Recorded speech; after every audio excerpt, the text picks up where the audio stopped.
Hello. How are you? First off, going to give a quick disclaimer because I'm on my computer and Discord is on my computer and I have it set to give me notifications. I tried closing the app. I tried going into the app itself and like trying to turn off the notifications and it's not working. So you're gonna hear that sound. Sorry. Sorry. Um But other than that, hi, how's everybody doing? Hi, the other MJ. Welcome. Chica, how you doing there? So yeah, I am here. Let me see if I can turn off. Oh no! Oh shoot! Okay, the next time a notification come, I can just do it on the notification. Anyway, how's everybody doing? Happy New Year! Like that's actually crazy. I feel a little crazy. It's the new year, and we made it. But we'll see if we made it or not when things actually get rolling. But all in all, I had a really wonderful new year. Did I talk to you guys since I had finished my classes? I finished and passed both of my classes for last semester. So really excited about that. That let me, oh my God, hi Kenny. Hi Kenny. Um I was able to like enjoy my holiday because of that, or that was part of the thing that helped me like enjoy my holiday, knowing that I had passed my classes. Oh my God, I just turned off notifications and that was still beeping. I closed the app. I'm not even seeing what the notifications are, but I'm still hearing the sound. I'm so sorry, like that is bothering me. Um, I hope it's not bothering you too much. I apologize. But yeah, I my baby, oh, let me tell you about how sweet my baby was. So she's the only child in our immediate family. And so she was the only one that we got presents for this year. And when she realized she was the only one with presents, she was so sad for us. You know what I mean? And I was just like, oh my God, I say all the time, I cannot have any more kids. Like this particular kid is so great. Hi, MJ, not Professor Key. Listen, they don't be wanting to hear me though. And that's part of what we're gonna be talking about. But yeah. But I just want to get all the pleasantries out the way, let everybody come in. Said you can mute the conversation servers. Yeah, but I don't know. And the thing is, like, I like having the notifications on my computer as opposed to my phone because I don't get notifications like that with my phone. But when I'm on my computer, like, it's a fun little, hey, what's everybody doing? But thank you for that. I'll have to look into that. Hi, DJ. I will have to look into that later. What else is new with me? Oh, so I was telling people that I decided that since this is the year I'll be going into my 40s, that with my 30s being all about like self acceptance and just learning how to live with myself and talk to myself kindly and work through anything that I feel like I want to change without judging myself and putting myself down and like browbeating myself, making shaming myself into submission. Now that I've come through that and I feel like I got that under my belt, my 40s are going to be about being very cunty, about just really inhabiting the space that I take up, about I don't like the terminology being seen because it's not that I'm doing it to be seen. I am already seen. And so I want to be seen as my most me self, my most authentic self. He said, I like hearing the yeah, it's really calming little sound and it makes me feel connected. I don't know. Um but yeah, so that's my plan going into this new decade of my life.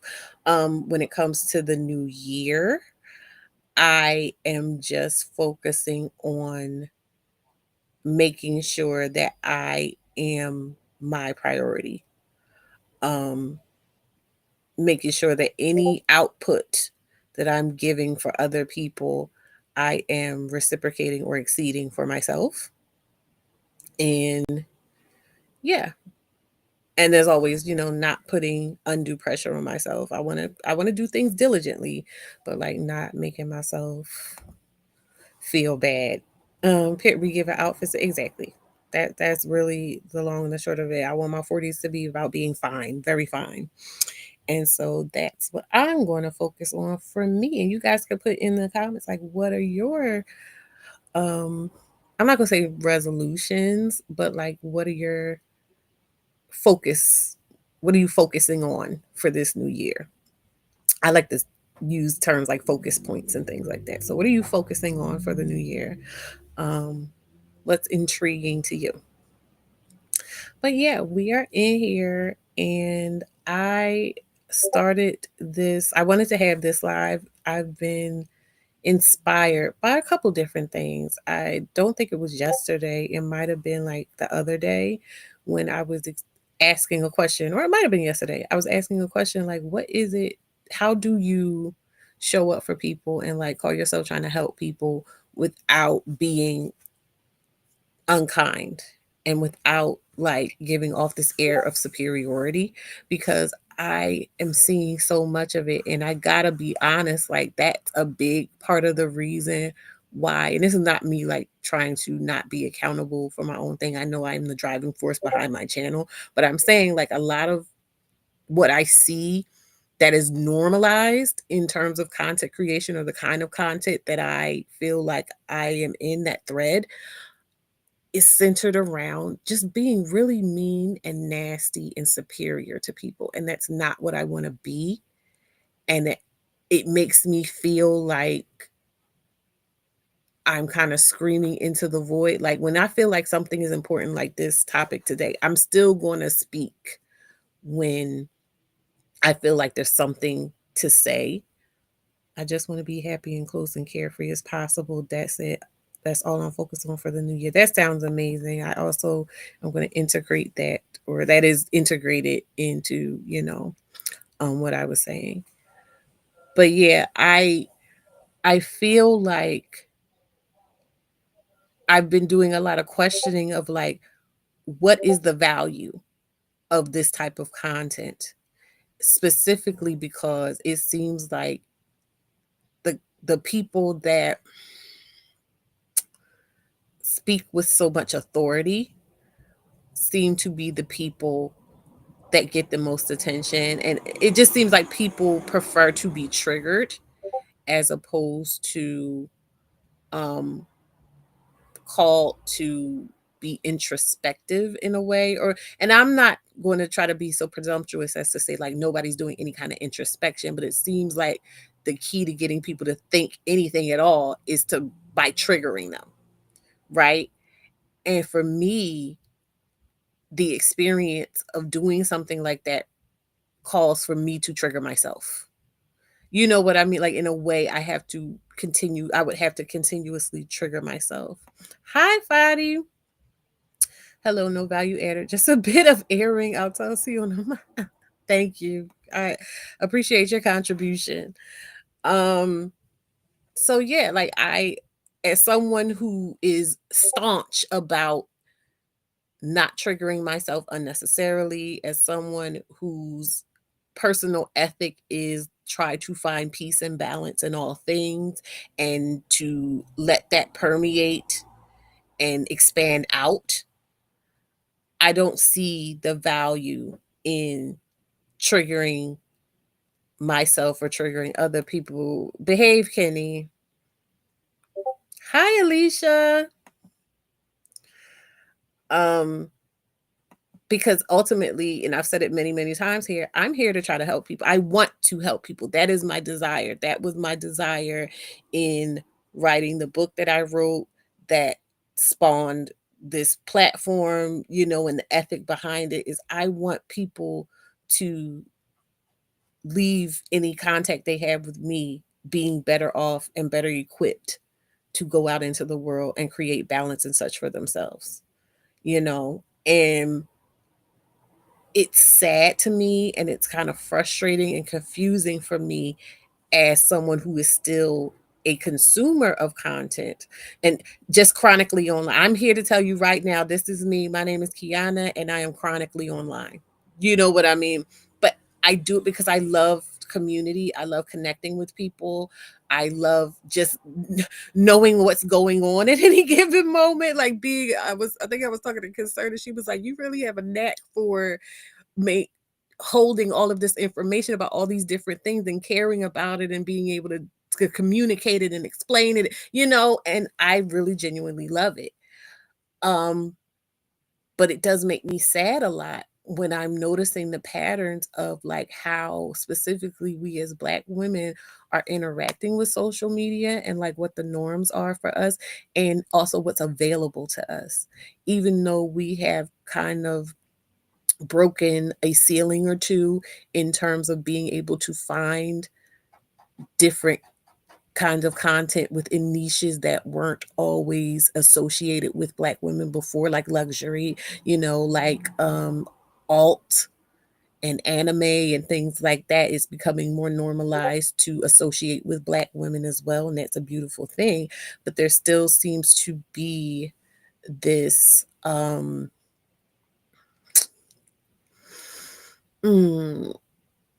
do I want to say stagnation? I'll just say stagnation for lack of a better term right now when it comes to Black women's quote unquote empowerment.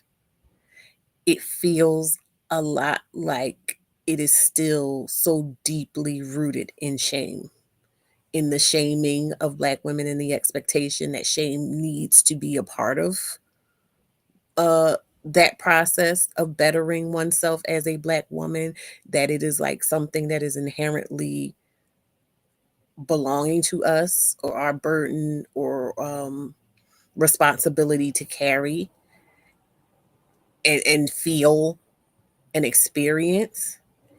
And for me personally, like in my journey, I just have come to find that that is not true.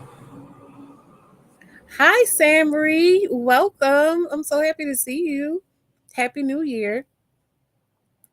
Um, so, and that is another challenge for me because that is the foundational ethic, like that is the essence of what level up single mom is supposed to be, is breaking that yoke of the belief that in order to heal and better as a Black woman you have to suffer and you have to be shamed.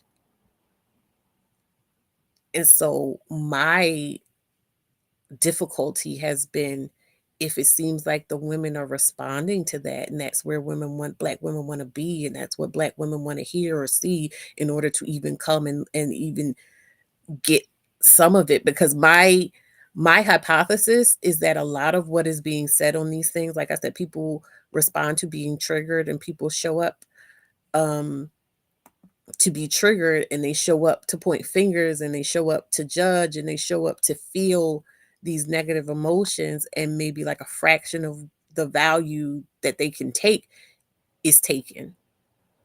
So even if I need more eyes, the more people that see what I have to say, the more people that can be touched by it, ultimately. But it just feels like in order to get more people to touch more people, I would have to harm them essentially. Like that's my understanding of it. And I want to be clear, like anybody that you might think that I'm alluding to when I'm speaking about these types of things, I don't necessarily feel like they are doing it and thinking about it as clearly as I'm thinking about it. I really feel like it's just kind of an intuitive thing mixed in with a bunch of reasonable goals, like trying to grow, like trying to get their message out there the same as I want to get my message out there. And they're using that tangible feedback of, oh well, people are responding to it, so it must be good. You know what I mean? And the way that I think about things and conceptualize things, I do kind of separate that idea of intrinsic value and value within the world, the way the world, worldliness, quote unquote, because the world, quote unquote, does value things in a different way than they actually affect people. And I hope that makes sense. Like superficial things. You know how I mean? So the most charismatic and the loudest people and the strongest people and maybe even the most vicious people or the most beautiful people get the most. It's not really a meritocracy. You know what I mean? I understand that about the world and I accept that about the world, but that's challenging for me as someone who truly wants to bring substance, as someone who wants my words and my actions and things to hold weight and have meaning and positive effect in people's lives. So that's very challenging for me. But oh man, I didn't pull that part up. I was so busy gabbing with y'all. I wanted to, there were some things that were discussed last night. And it's not even just about last night's conversation. Like I said, this has been this subject in the way that I'm talking about it is applicable on so many things that have little to do with specifically what was being discussed last night. But I did want to highlight something that I said and kind of like my perception of the reaction to it or the non-reaction to it. You know what I mean? Because it encompasses what this conversation is going to be about. Let me find it. 245.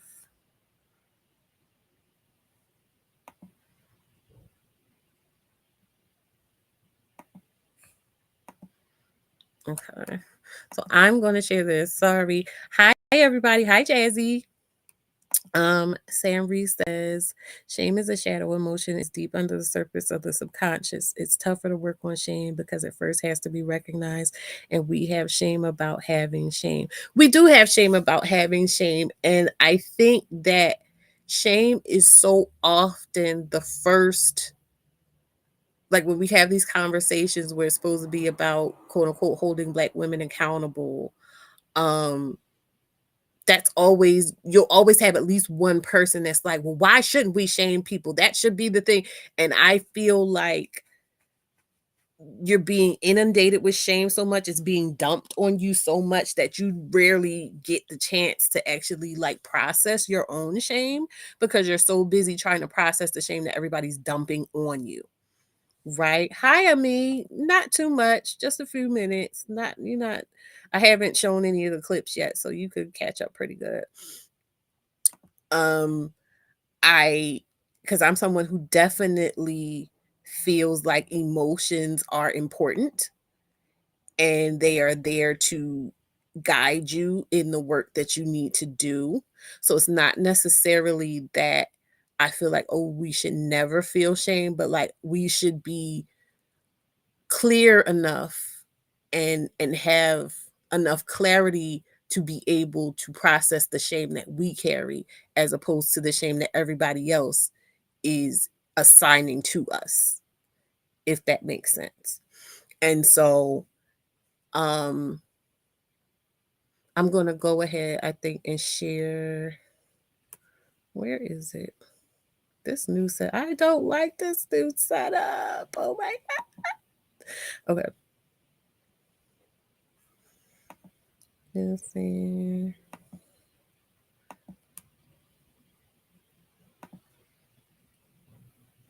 How do I do it? Oh, wait a minute. So that was the pretext. I'm gonna give you. I got y'all a surprise. I'm gonna share this with you, and I'm gonna do the intro, and then we'll get started. This is a manga. No problem. You in charge of the girls, right? I am in charge of the girls. Are you in charge of the girls? I am in charge of the girls.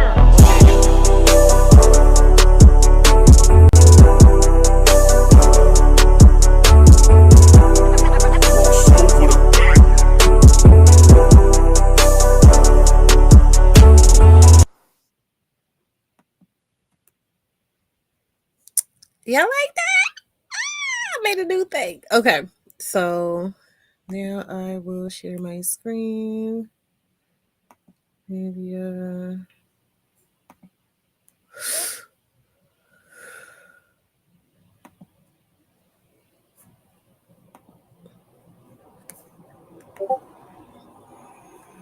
That's not it. Okay, here it is. Let's get big. Let's mute me.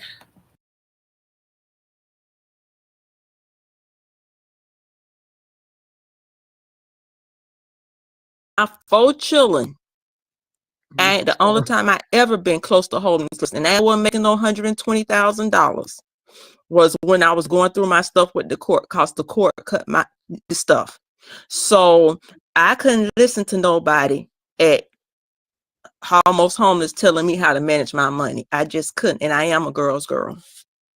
And that's why I want girls to be and women to have their own backup plan that does not include a man unless it's her daddy. Well, I want to be clear about something too, because when I'm speaking about in terms of like where they are because they're in a relationship, I'm speaking as someone who's opted out of dealing with men because I'm not doing all of this. I'm not doing all this back and forth and all this figuring out.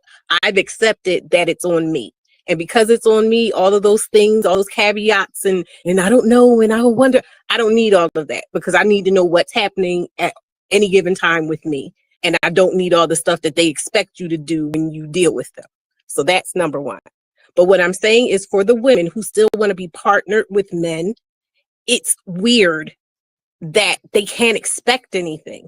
And it's sad to me. I'm sad for them. I don't think it's about. Wait, do you think men should expect? Why did you opt out of dating men? I opted out of dating men because I knew I was moving in good faith. And my thought process was literally, maybe it's me. So I'm just going to opt out because I'm having these things that feel weird to me and they don't feel good, these experiences. And so I'm willing to accept that it might be me. So I'm going to opt out. That was before me finding the manosphere and going, oh, no, it's not me. I just wasn't going for that. So I'm extra cool. That's the part. So, like, do you think it is you, or do you think the expectation that men will do this thing is wrong? And not wrong morally, but like, will have you messed up? It's a bit of both. I know my ethic. I know how I treat people and I know how I want to treat someone that I'm there. And basically what I've come to understand is that for me to treat a man the way that I would want to treat a man in a relationship, that would be silly and stupid. And I would get all of these things. No. Why? Because he won't reciprocate. Yes. All right. So why then would anyone get on a platform to tell women to expect this from men? Because they believe that that's something they can get. The difference between me and them is I understand that I might not get that. All right. And I don't want to do the Russian roulette thing. Yeah. And in your mind, I'm assuming you think more men would not than would. I just have other things that are more important to me to put my time towards. No. I'm asking you though. Do you think more men are good men or more men would not do this? I would say in my experience, more men would not. Or they would do it, but they would have those weird, like I've had a situation. No. I'm not asking you about your personal experience. I'm asking you, if you look into the world and we don't have the stat, I mean, technically we can go through stats for this, but let's say we don't have the stat for it. Do you think more men would be in there helpful and expecting this would have you in a good situation? Or do you think that more men wouldn't help you? Where would you come out there? I can't say just yes, because I think some would, but as the person was saying earlier, it would be wonky. I think you know the answer to where the next logical step of this. I would just say no then. All right. Then why would you ever come online to tell women to expect this from men if you don't think men would do this generally? Because I'm me and I don't. But she still thinks that a man should, and people do. Her delusion, then. Sorry, I'm not calling. Like, if you think this is not what the world creates, you need to tell her the truth so she is fully armed when she go out to deal with men to know, look, don't expect this. And if you still want to deal with them, hopefully you'll find one who will give it to you. But the expectation might have you messed up. Right. But as a woman who, like I said, came to that realization and then started talking to women and over time had to realize that everybody's not in the same place and everybody's not ready, it's more compassionate to just kind of talk to them where they're at. No, I don't know the And I'm answer not to that. talking to Maybe her you're like right. we're talking about her. If I were Yeah, talking to her, of course I would say, hey, I don't know if that's something that's really realistic in the way you're thinking about it or whatever, or if you do want to deal with men, these are the things. I would point her towards the manosphere to hear. You get what I'm saying? Like I would try to equip her, but people make their own decisions. yeah, but I think saying someone make their own decision and also feeding into, I don't, when I say delusion, I realize that that is harsh. Because I'm even doing a video where someone named the video "Why Women Are Delusional," and I pointed out how toxic that label is. So I'm not saying women are delusional. I'm not even saying she is delusional. I'm saying feeding into a delusion, not a judgment on the individual, but a thought, right? So that's where I'm going. And to the extent that men, unless we believe men show up and they are willing to help women when women are down, it does not make sense. You cannot hold, not use vitamin generally. It is weird for me to hear women who do not hold that men are good people generally, right? That men are analyzing women, men don't care about women, men want to use women, to also tell women that they can expect and should expect that men, these same men, will house them when they are not able to provide homes for But that's the themselves. thing you wouldn't let me finish saying, because there are, and this is, deeper into why I say I don't deal with it, because I do understand that there are transactional situations, men expect women to be a certain type of way, patriarchal type things, in which women can garner those types of things from men. But for me, I don't think it's worth it. But I understand that other women do and are Yeah. willing to play that game. Yes, and what happens when they do it and then it comes out where someone like her, where she's like, I am beautiful, I'm young, I am great, amazing, and so I expect the man to do this, and then the man doesn't. This is a Then, very good life learning experience for her. yeah.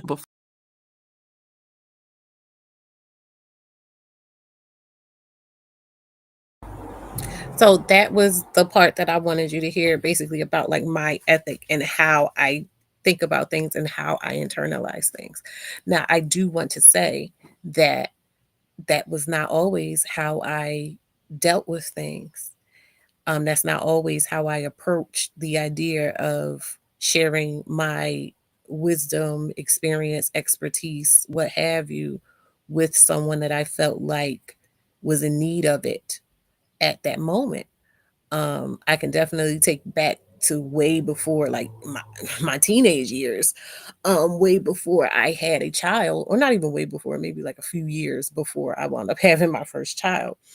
And I was very matter of fact about dealing with men, and the idea of, if one ain't acting right, there's always a million more, there's plenty of fish in the sea type of thing. And I've always been of the mindset that, like, it's not worth, no man is worth annoying me or allowing him to trigger me.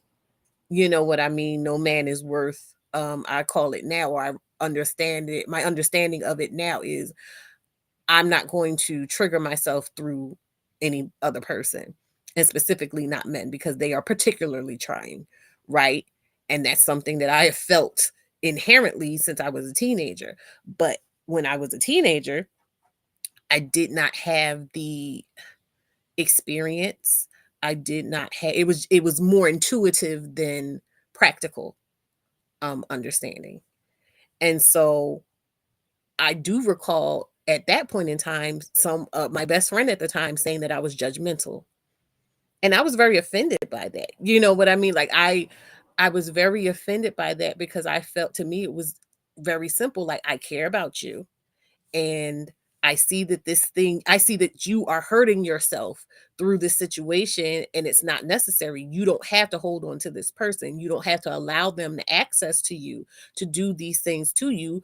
I wish you would stop so that we can just get back to having fun. Like, that was really what my thing. I felt like it was taking up my time, um with my friend that we could have been enjoying life and whatnot because you're sad about this nigga that don't have to be a factor. And I still hold that to be true. I still believe that to be something that is true. But having gone through, you know, the process of being invested in a man for whatever reason, even if the reasons weren't, you know, traditionally advisable, but having gone through that process of actually investing myself emotionally in a person and experiencing just how difficult it can be to um to overcome that, it gave me a new perspective. And even then that wasn't enough. Just having that experience wasn't enough, because then I went through a phase of being particularly harsh on myself in the way that a lot of these people are speaking, like the way any of these people you may think of when I talk about how women are talking to Black women and admonishing Black women for just living and experiencing life. um that was my internal dialogue. That was my internal dialogue. And so I can also recognize that and know where that comes from, and like see where, yeah, in some cases it did like push me, it did motivate me, it did sustain me at the level that I was at. But now, being from the vantage point I have now, I can recognize that I can accomplish that goal, which is ultimately to get myself out of that bad situation, to put myself in to position myself in a better situation, um, to be clear-minded enough to be able to see what my opportunities actually are from where I'm currently at. I recognize that I can do that so much easier and with so much less wear and tear on myself mentally and emotionally by not using shame, you know, by actually using care and patience and kindness and empathy, and you know what I mean? So it's not even just a thing where it's just like, oh, it doesn't feel good from an efficiency standpoint. It's not efficient. And I'm saying that as someone who's experienced it all the different ways. It's the most efficient way to do it with someone, for yourself and that person. And even if it's you to you, is to do it with love and kindness. Because think about when you're coming in with anger and this thing, and you need to do this, and you need to, how do you feel? Like really sit in your body and think about being in that state, or put yourself in that state. You're tense, you're angry, your hormones are, you know, your cortisol is up. You get what I'm saying? So you're upsetting yourself out of this notion that this other person doesn't deserve to be calm. This other person should be upset. That's irrational. It's illogical. What did Kenny say? He says, I'm calling my ex because it's too weird out here. Oh Lord. Y'all talk about some other stuff. Let me go up to some real some real comments. DJ said shame can be useful in that it lessens the likelihood of us engaging in that behavior again, but shame shouldn't drive us, especially if we already had the change in understanding. Yeah, like, and that's something else too. That's a good point. Like when it comes to shame, I feel like people outside of us have this entitlement to see the shame. You know what I mean? They want to see you feeling and experiencing shame. If you're too happy, if your back is too straight, if you're too um optimistic or whatever, then you didn't get the lashing you were supposed to get. You were supposed to experience pain. So you couldn't have learned the lesson because you were supposed to experience pain. And there's that reading of, like I said, that optimism and um the fearlessness that can come with it, or the level of fearlessness that can come with it, or willingness to take risks that can come with it, that's interpreted as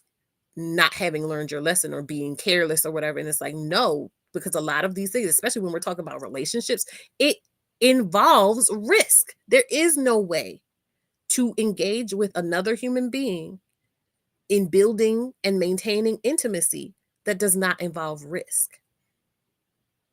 And when I say like I'm not willing to deal with men, it's because I understand that men are socialized in a particular way, that it's a lot of work, even with the best of men, to try to get them to understand the ways that they are harming you inherently, the ways, you know, that are normalized for them. And by the time we sit and have the conversation where I'm explaining to you how you hurt me and why you shouldn't be like trying to make me feel crazy because I'm hurt, we still ain't even got to the goddamn healing of you get what I'm saying? Like, it's too much. And for me, it's not worth it. The things that you're supposed to get from engaging in that labor, I don't feel like are adequate for the output. Um, but that being said, again, I can recognize from my vantage point and from being able to stay connected to those different versions of me, I'm able to say I'm not going to shame someone who is not where I am, but who's on the path, that I've walked already or whatever. And to allow them that space to catch up or surpass me or stay where they are, like that's not my call. Samry says shame is used as a weapon to punish and control girls and women. The church is built on shame and often uses shame to control Black women and girls to stay in labor and unproductive relationships with toxic men. Yes. Yes. DJ says we highlight the harmful socializations every day. How can we possibly get upset with women for acting in accordance to those socializations? That's also been challenging for me too. Like being in all these spaces and all the spaces that I'm in are kind of like overlapping in the subjects they're talking about and the ways they're talking about them and everything like that. And it's like, it's frustrating for me, like to see y'all don't see the parallel between this and the thing we were talking about the other day and the stances we had when we talked about it, and now how we're talking about this thing and you're basically in conflict with your stance the other day, like when we were talking about a slightly different aspect of it. Like but it just goes to show you how much work there is to do and why we need that compassion, because again, it's so much work to do, and if we're fighting each other all the time and we're browbeating each other all the time, it's not the most efficient way to get through all of this, to work through all of this. Let me see. It says women having less shame would make them harder to control. Yes. Mara says, which is sadistic. It is sadistic. It's like, why do you need to see someone suffering in order to feel like they are worthy? And a lot of times, not even of help, but just like worthy of you to just move on to the next thing. You know what I mean? Like, let's really unpack that. Most of us are just kind of observing something. It's like, I'm not willing to move on from lambasting you until I think you've suffered enough. And then I still might be back later to check and make sure you're still suffering. Mara said, I had to unfollow the shade room. Everyone in the comments shaming single mothers because Zendaya got engaged. Terrible. I'm still learning to forgive myself from past mistakes. Shame is no joke. It's not a joke. And like I said, we all have our own shame that we carry inherently. But when you really sit and think about the amount of shame that people are always trying to dump on you and then shaming you further because you're like, wait a minute, this is too much. Is this even mine? Chica says, agreed, Schmens aren't worth it. They're not. Like, you can't even count on them for consistent sex. Like consistently good sex, and because people may get the misconception about me that when I say I don't deal with men, because I'm a prude and I'm a this and I'm a that. No, I had a more than healthy sex life. There's a sound going around of Monique saying, I'm not saying I'm a hoe, but I was close, type of thing. But like I said, when I started paying attention to what was actually going on in those dynamics, I was just like, oh no, these dynamics are just crap. This is beneath me. Because that's been like, this is beneath me.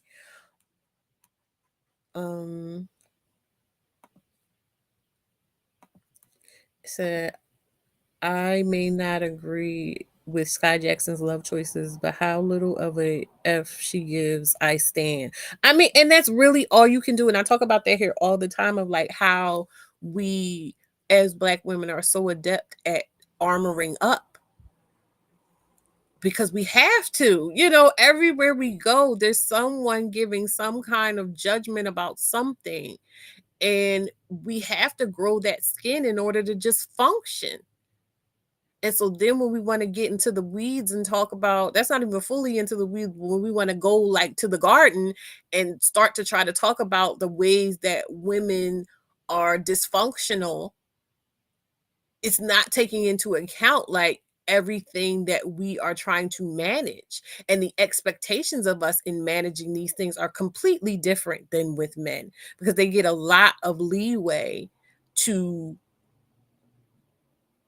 harm others. You get what I'm saying? Like they get a lot of like, I know that women, there are certain things that women get to get the benefit of the doubt in, and this and that and the other. But when I'm talking about on a general, if you were to put on paper the ways that being a quote unquote man TM and what you're supposed to be able to do as a man TM are directly linked to other people and not just yourself, and then juxtapose that with the ways that women are policed in just how they are supposed to relate to themselves in the service of how men want to, you get what I'm saying? Like it's not right. It says you had to develop the art of not giving an F to operate as a Black woman. Yeah. So now I'm going to, having said, showed the clip of what I said on the live last night, I'm going to go back to, what is this? Okay.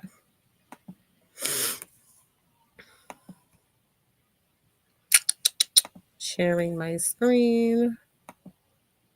So this is something Nakaris actually had tried to get everybody to watch last night. I know I watched it last night and I was like, yes, this is exactly it. This is exactly what I'm talking about. And this is exactly my experience and like how I'm moving now, how I've learned to move in what it is I'm trying to do. And I think this is really important. People need to see this.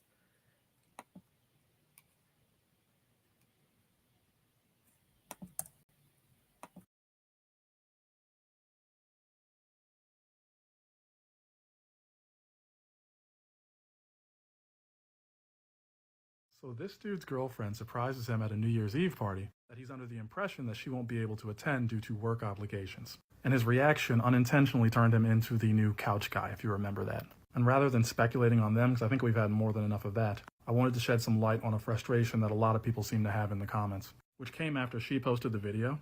As you can imagine, the comments came rolling in telling her she should run. But after disagreeing with people's takes, she posted this video to prove that it wasn't like that. Yeah, it didn't help. And there's where the question came from, which was people basically saying, why is advice so often ignored until it's too late? Everything I say from this point forward has nothing to do with the two of them. I just want to show you an unlikely illustration of why this happens and how to handle it if the person who's ignoring your advice is somebody you love. You will not believe until you see it for yourself how this is illustrated to a T in the second season of Squid Game. Again, this is about the question, not them specifically. In this show, people who are either in crippling debt or severely impoverished are preyed upon and lured into a game where they could potentially win a lot of money. What they're not told is that it's a unaliving game, where if you lose, your free trial of life is ended. Light spoilers for season 2 if you haven't seen it, so click away if you need to. In the first season, our main character went through this game and won.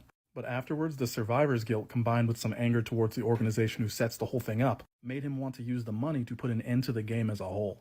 Well, the plot does plot things, and in season 2, he ends up having to play the game again, with a whole new set of people. Well, fast forward and they're about to play the first game, and it turns out they're playing red light, green light for their first one, a game he already played once. So he knows the ins and outs, but more importantly, he knows that if you lose, you're unalived. Now remember his mission, which is to end these games and to save as many people as possible. So when the game starts, he starts giving everybody the sauce, life-saving advice that they certainly need. But to his surprise, when he starts dropping knowledge on them, people not only don't believe him, but they start disrespecting him. Because they haven't been through this yet, they're like, we're gonna get clapped playing red light, green light? Oh, this guy must be drunk. And then someone else says he's just lying so he can increase his chance of winning. So what does he do in response? I want you to remember this because it's going to come back in a minute. He doesn't get his feelings hurt and he doesn't argue. He just calmly says, when it starts, no matter what happens, do not panic. Don't start running. And again, everyone's just like, whatever, dude. So the game starts and he continues to give them instruction. And aside from a select few, people are largely ignoring him. And for a minute, it looks like they're going to be okay. But then something happens. While waiting for a red light to pass, a bee lands on this girl's neck. When she freaks out to get it off, she's like, oh man, I lost. But I mean, hey, it's just red light, green light, right? This development has the effect you would imagine on many of the players, and a bunch of people take off running. Then they just start dropping like flies. While to those who hear him, he shouts, "Don't move." Then the robot goes, "Green light," and everyone who survived is too terrified to move. And this made me tear up as I watched it. Because despite how they treated him, when he was trying to explain and they wouldn't take him seriously, and everyone's standing there frozen in fear. During the next green light, you see a small motion through the crowd. And after he covers his mouth to avoid detection from the motion sensor, he says if you don't cross the finish line in time, they will still make you a live junior. The sensor cannot detect your movement if you're behind someone larger than you. So form lines and get moving. And what do you think happened next? Keep in mind how they responded to his advice the first time. But what changed, do you think? He's the same guy as before. He hasn't changed. They have. So why does well-meaning advice so often fall on deaf ears? Because the lips of wisdom are closed, but to the ears of understanding. You're usually speaking from experience, but the advisee just has to believe you, basically. I know this seems way too heavy compared to the situation that started this conversation, but it's an angle that a metric most people miss when it comes to advising others. Because most people, when someone doesn't take their advice, they take it personally and then revel in the person's failure and suffering if it comes, which is fine if that's working for you. But for the rest of us, what do you do if it's somebody you love? Someone you genuinely want the best for? What are we doing as that person? Exactly.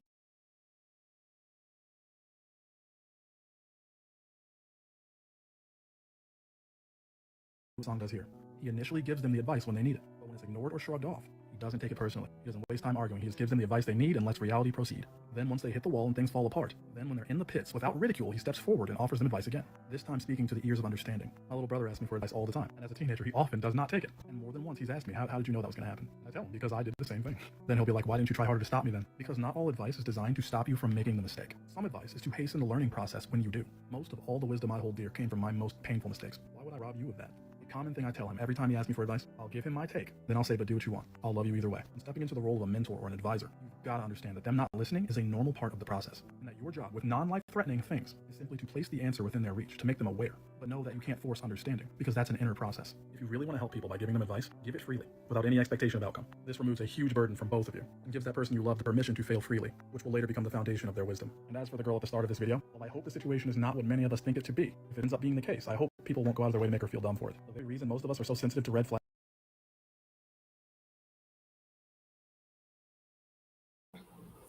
Isn't that listen to me. Okay.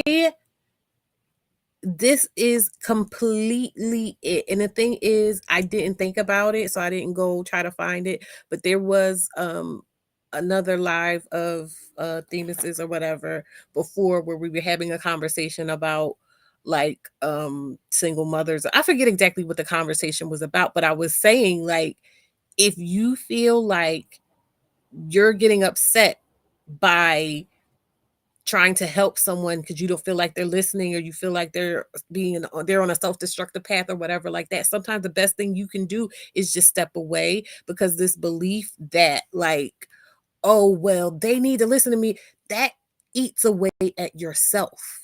You know what I mean? So now you're in a bad state, they're still in a bad state. It literally does not help anything. And so what I've learned to do is to just lead with love. You know what I mean? Like, because at the end of the day, what is the goal? The goal is I want that person to be okay. And so once you recognize that they're probably going to do a thing, oh yeah, and hey Chrissy, I saw you come in. I just didn't want to interrupt the thing, but hi, thank you for coming.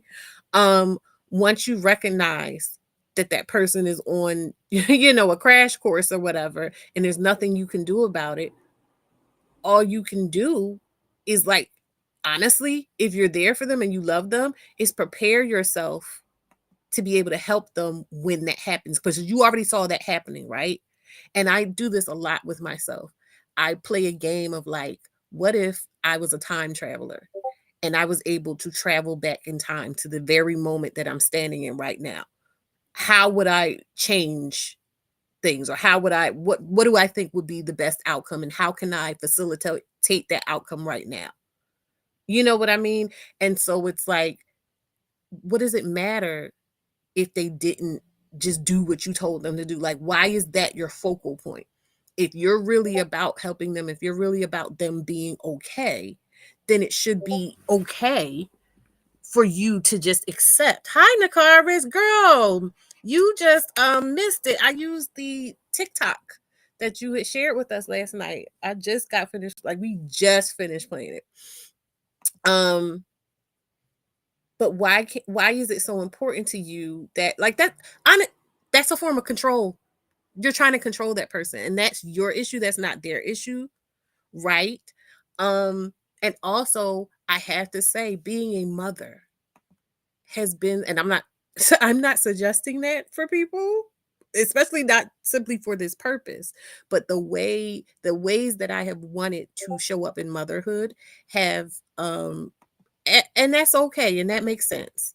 The ways that I have wanted to show up in motherhood and held myself to the standard of showing up in motherhood has taught me a kind of compassion and the importance of compassion and the importance of, or the structure of compassion, because it starts with self. And I've learned to kind of honestly recognize that when people are hell bent on holding you to a certain standard in a certain way, that is the standard they hold themselves to. That is their internal dialogue. That is how they talk to themselves. Right. And I recognize from my motherhood journey that it was a rough time for me when I was showing up like that to my child. That was how I was showing up for myself. And it was a rough time for the both of us. And so for me, it's not just a matter of, people say, like coddling people. Being kind and compassionate to others is a form of self-care, because I cannot give what I do not possess. And so as long as the way I treat people is an indicator of how I treat myself. Just know that, you know what I mean? I can't say for certain that is the same thing for other people, but I'm pretty sure that that is. But I'm saying, if you're looking at me and you're looking how I'm treating people, that's how I'm treating myself. And I also use that when I'm treating people wrong. I go, wait a minute, okay, how am I treating myself this way? Because everything we do, see, perceive, experience is a mirror of an internal thing. And that's what I mean when I say, like, a lot of people prefer to be triggered. A lot of people prefer to be titillated. A lot of people are looking for or responding to those distractions that don't, because we're not taught. I'm not, because I don't want to come off as like I'm being superior, but I'm saying, like, as a society, we are not taught to stay connected with ourselves. We are taught to disconnect in so many ways. We are taught to plug in and zone out and self-medicate and this and that and the other, right? So that we're not woke. So we're not woke, so that we're very much so asleep. And in waking up and staying connected, or doing the work of trying to stay connected, trying to stay grounded, trying to pay attention to yourself and the world and how everything works, you start recognizing how everything is connected, how we're all connected, not just as people, but as, cultures and concepts and things like that. It's all connected. It's a web. And when somebody taps the web over there, we're all feeling it over here in some ever so small way or large. So I really want to emphasize to anyone that is here to hear this, that we need to be mindful and don't necessarily worry about how you're treating people. I implore you, take a large step back and really start asking yourself, if you have this thing where you just feel like people need to listen to you and you need to do it, and you can recognize in yourself, like, yeah, that might be a problem. Hi, Summer. You need to evaluate how you are showing up for yourself and to yourself. Like, what type of taskmaster you are being to yourself. And if you have children, you need to do that last year. Because parenting is looked at as this thing that you just do. No, it's something you embody. You are teaching. You can command all you want. You are teaching. And that's something else too. Like, being a mother has humbled me, because let me tell you something about my experience in mothering my oldest child. That is where I learned that I have no control over anybody. not even my children. I don't have control. I have the opportunity to influence. I have the opportunity to influence. Influence is tacit. Influence can be inherent. It can be soft and it just comes in waves. You know what I mean? And you don't necessarily have to do anything to influence. You just be, you just are. Because if people resonate with you or they want to resonate with you, even if they're not on your quote unquote level, if they want to be what you are, they will naturally come to you. So you don't have to try to force or browbeat somebody. And if anything, you are creating an environment where they're going to fight you. There's going to be resistance. So now that's more work. When we went to on the mod retreat, I don't a lot of people might not have seen it, but when we went to the mod retreat, Kenny, I need you to leave. When we went to the mod retreat and like we were talking in that poor, setup, and I started crying because I was talking about how I realized just how deeply unloved and uncared for and unconsidered Black women are. And I said, like a lot of people, my reaction to that was, I'm focusing on me. I meant that. I meant that. It says it's similar with aunties. We can influence, but we cannot even issue orders. Yeah. Because that's not our place. I say that, I have to say that so much nowadays to tell people, it's not your place. It's not your place. Now, mind you, it's not my place to try to tell you, like in your space, if you want to show up that way, if you want to be angry, if you want to be ornery, if you want to be whatever, I can't come to your space and tell you not to do that. Right? But if we're in common areas or we're in my space or whatever, you don't get to do that to me. I get to opt out. And I get to defend myself and all of those things. But it's super duper important for us to recognize that if the goal is to help someone, then you need to step out of your ego. And if your ego is the driving force in what you're doing and what you're saying and how you're saying it and what you're expecting from that person in terms of help for them, you need to just hang it up. You're not the one. You need to work on you. You need whatever you're trying to give to that person, you need to give it to yourself first. Because something is off. Let me see here. So with that being said, I think now is a great time to drop the link if anybody wants to come up and chop it up and chop it up with me.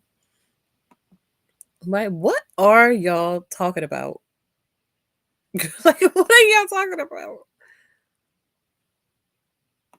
But yeah, I mean, and like circling back to what I was talking about, like with me and like even content creation, that's why I don't make too much content, because a lot of these subjects and a lot of these things that are happening in on social media and popular culture, whatever, they kind of, I don't want to say they demand, because it's not a demand thing, but like my knee-jerk reaction is to go, why is she doing that? She needs to stop. He needs to go away.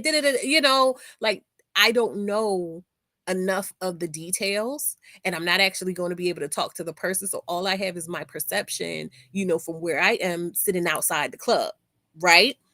And I don't see the value, or it takes me time to try to find what is the loving, kind message that I can give to people. What's happening here? I'm dragging the not like other girls that think they're superior to people. Like, what is the loving, kind ethic that can be taken, the message that I can give to my people in the way that I do, that I'm standing up and saying, you can expect this from me. This is the standard here. This is the standard of care. This is the standard of safety. because I want a space that honestly I don't always feel like, or it's been challenging for me to find in the world as a Black woman, as a daughter, as a single mother, as a as a Philadelphian, and the different identities that I have. It's hard, and especially like with that conversation last night. And that's not to drag the conversation, but that is just in the thread of what I'm talking about. Like, it just illustrates to me why it's so hard to find that standard and why I feel so abnormal in the standards that I hold and carry. But also in, like I said, doing that work actively of trying to balance that standard that I have with the reality of who other people seem to be. That's a lot. But I'm going to do that. I'm going to do that. And even though I might be able to understand like why some people choose not to, because it is a lot of work, it is a lot of labor, but like if I don't do it for me in my life to create the kind of world I want to create, who's going to do it for me? Clearly no one. Who are you talking to? What is going on? Hi, Mocha Mommy. Forgiveness and compassion seem to be something Black women are always asked to give, but never seem to get. Yeah, and that blows me. And then when you say that, or when you're like, "Hey, where's the compassion for me?" It's like, "What are you talking about? Like, you're crazy." I'm tired of being crazy. I'm tired of feeling crazy. I'm so tired of feeling crazy.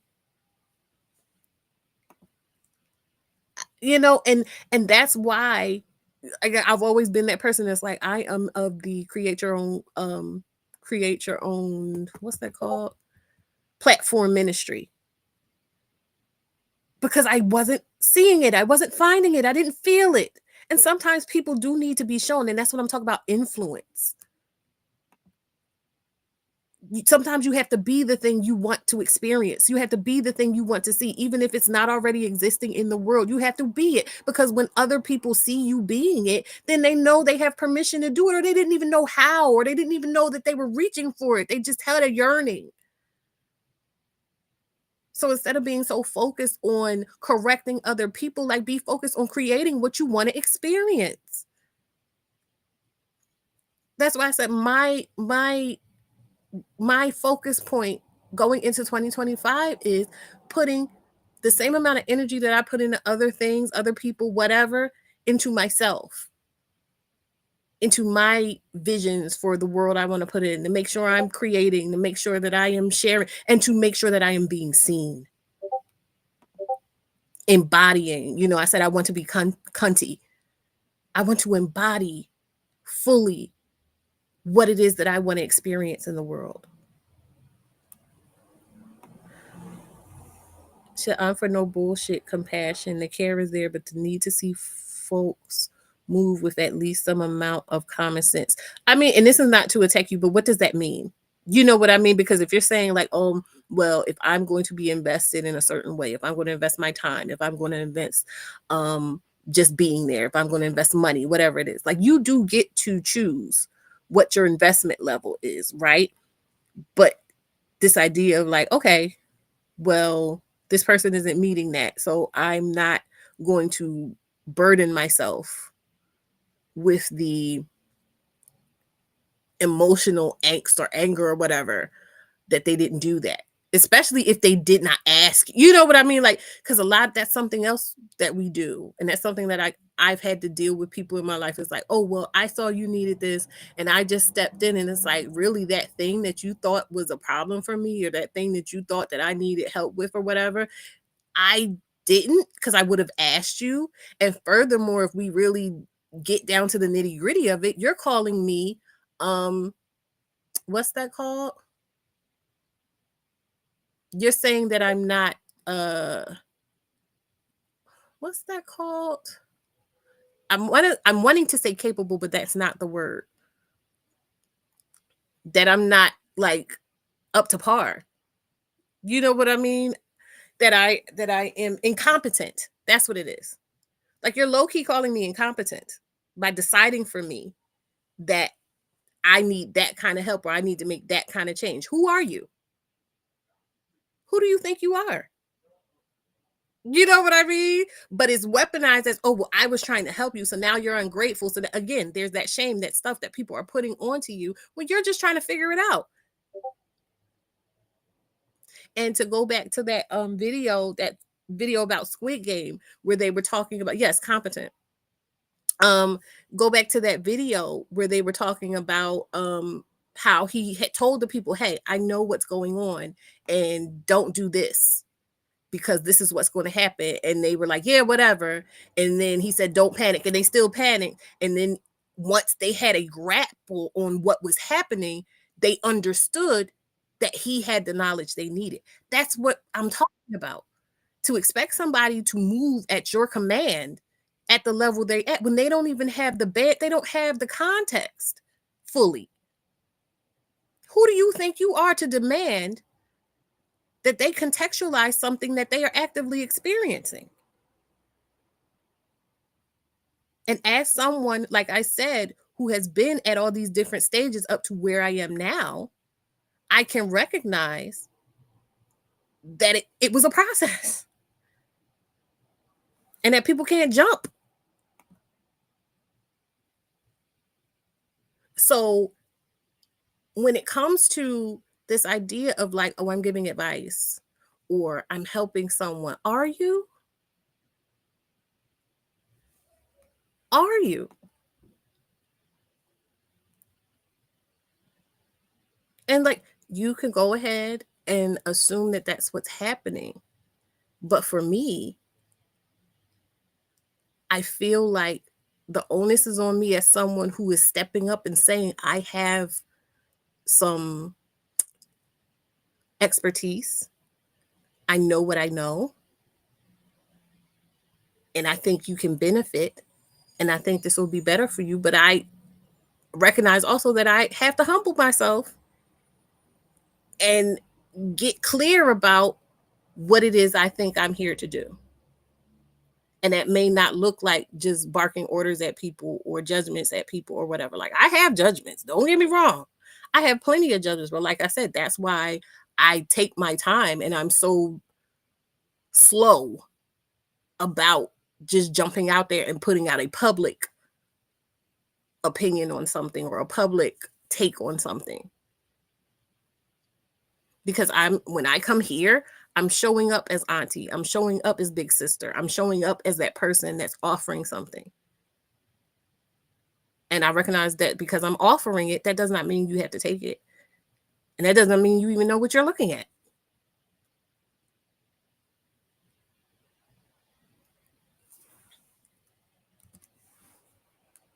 So I am interested in, oh, I'm sorry.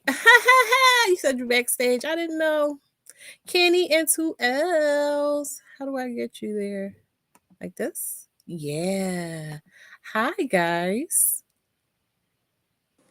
Hey. Hi. Hey, Get vitamin. on my nerves. Child, I was yapping.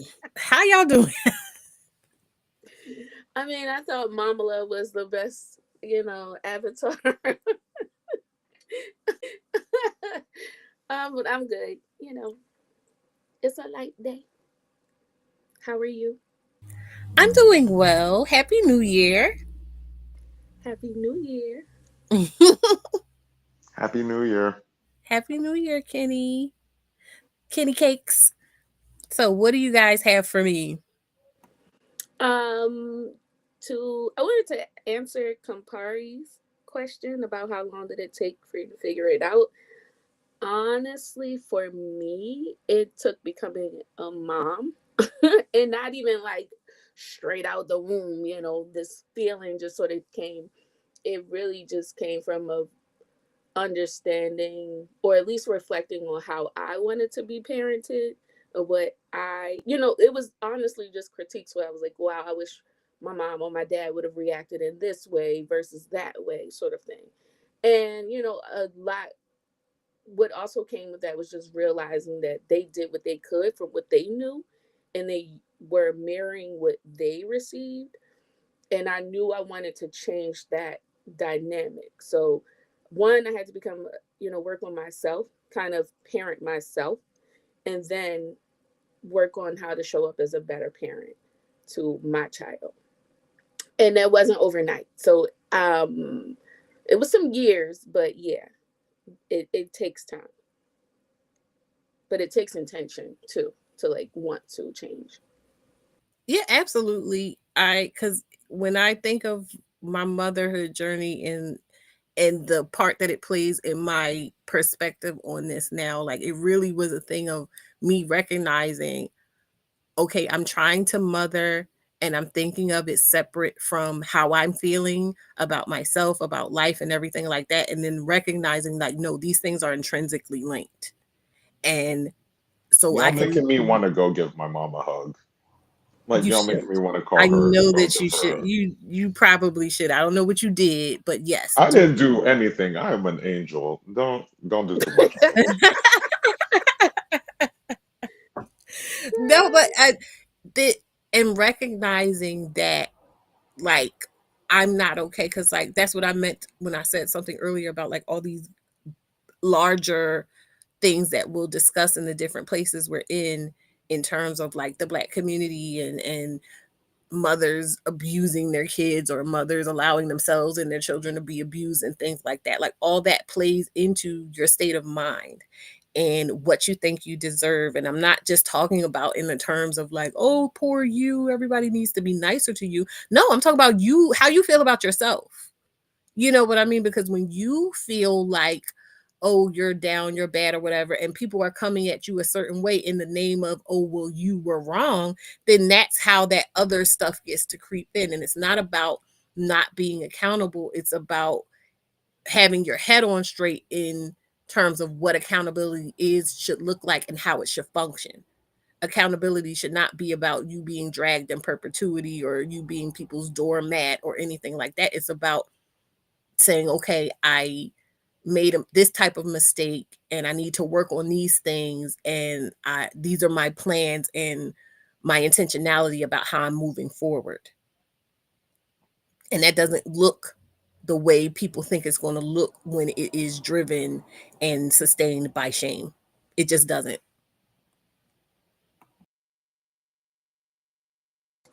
And vitamin, I know you know this more than I do. Um, I have two adult children as well, and if something is not more frustrating, or and it is humbling, because they are at an age where they can literally make their own decisions, and you're like, I see where this is going. I know this road because I've been down this road, and you're talking, and you're just like, Yeah, we not hey, listening. I for don't, as now, someone who no. doesn't have any kids but is my mom's only surviving child. Mm. Yeah, we not listening. Listen, I wasn't listening. So that's when I had to like remember, like, when you were 21, 22, like, girl, you thought you was grown. So you kind of got to reel it back and present it in a way, a different way than just like barking orders and like dot dot dot. Because nobody's gonna receive it, right? And if you are truly there to help and advise and to provide guidance, then you got to think about how would I receive that if someone was talking to me that way. Well, that's what I was talking about when it came to influence too, because I think a common misconception about parenting is like the most effective way is to be authoritarian and like do as I say, not as I do type of thing. And it's like that can work, but again, it's about the output of energy that it takes to establish and then sustain, because I got to stay on you all the time, because the minute you're out of my grasp, you're going to rebel against what I'm doing to you, which is basically I'm trying to puppeteer you, right? But if I'm influencing you, if you're looking at me and saying, hey, I like how you do that, I like how you are, I want to be that, then you're just naturally going to come in and want to watch me and figure it out and emulate. You get what I'm saying? Yeah. And the more compassionate you offer, uh, the more likely they are to come back to you, even when they've made yeah, yeah. the Okay, I not can so see it like best that. decision. Yeah. I mean, yeah, I'm not even saying the goal is that I want my child or anybody to be exactly like me, but I'm saying that when I step outside of myself, like, what do I want the experience of me to be? Do I want to be able to say that, oh, well, people just did what I told them to do because I'm that great person and did it, or did I want to be like, I helped people and I made people see the best in themselves and I helped them in what they were trying to do, the goals they set for themselves, and all of those types of things. Well, just to be clear, my mom is better than me in every way, and she's been better than when she was 18, she was better than I was at 18. She's better. She'll probably be better than me for the rest of my life, and I don't follow in her footsteps like at all. Yeah, but like imagine if she was on you and like, you are shit. Is on me. I got like 4 missed calls right now. No, She's I'm not always talking on me. about like staying and taking care of you. I'm talking about like, you're not like me. You need to get like me. Oh, no, no, no. Yeah, no, she doesn't do that. She lets me do my own path and then she gives me advice. Yeah, I had Yeah, to because learn. like my mom is a boss for sure. Yeah, I mean, and the thing is, oh, when I, even before I had kids, because of the experience I had of being a daughter, I was just like, this sucks. If I ever do have kids, I don't want my kids feeling like this. And so everything that I've done, even when my execution was off, I still was of the mindset of like very connected to this vision of what I wanted to do for my kids in terms of being their mother and the experience of mothering them, or their experience of me being their mother, right? And so there was a major point of come to Jesus where I had to go, okay, you're way off. Why is that?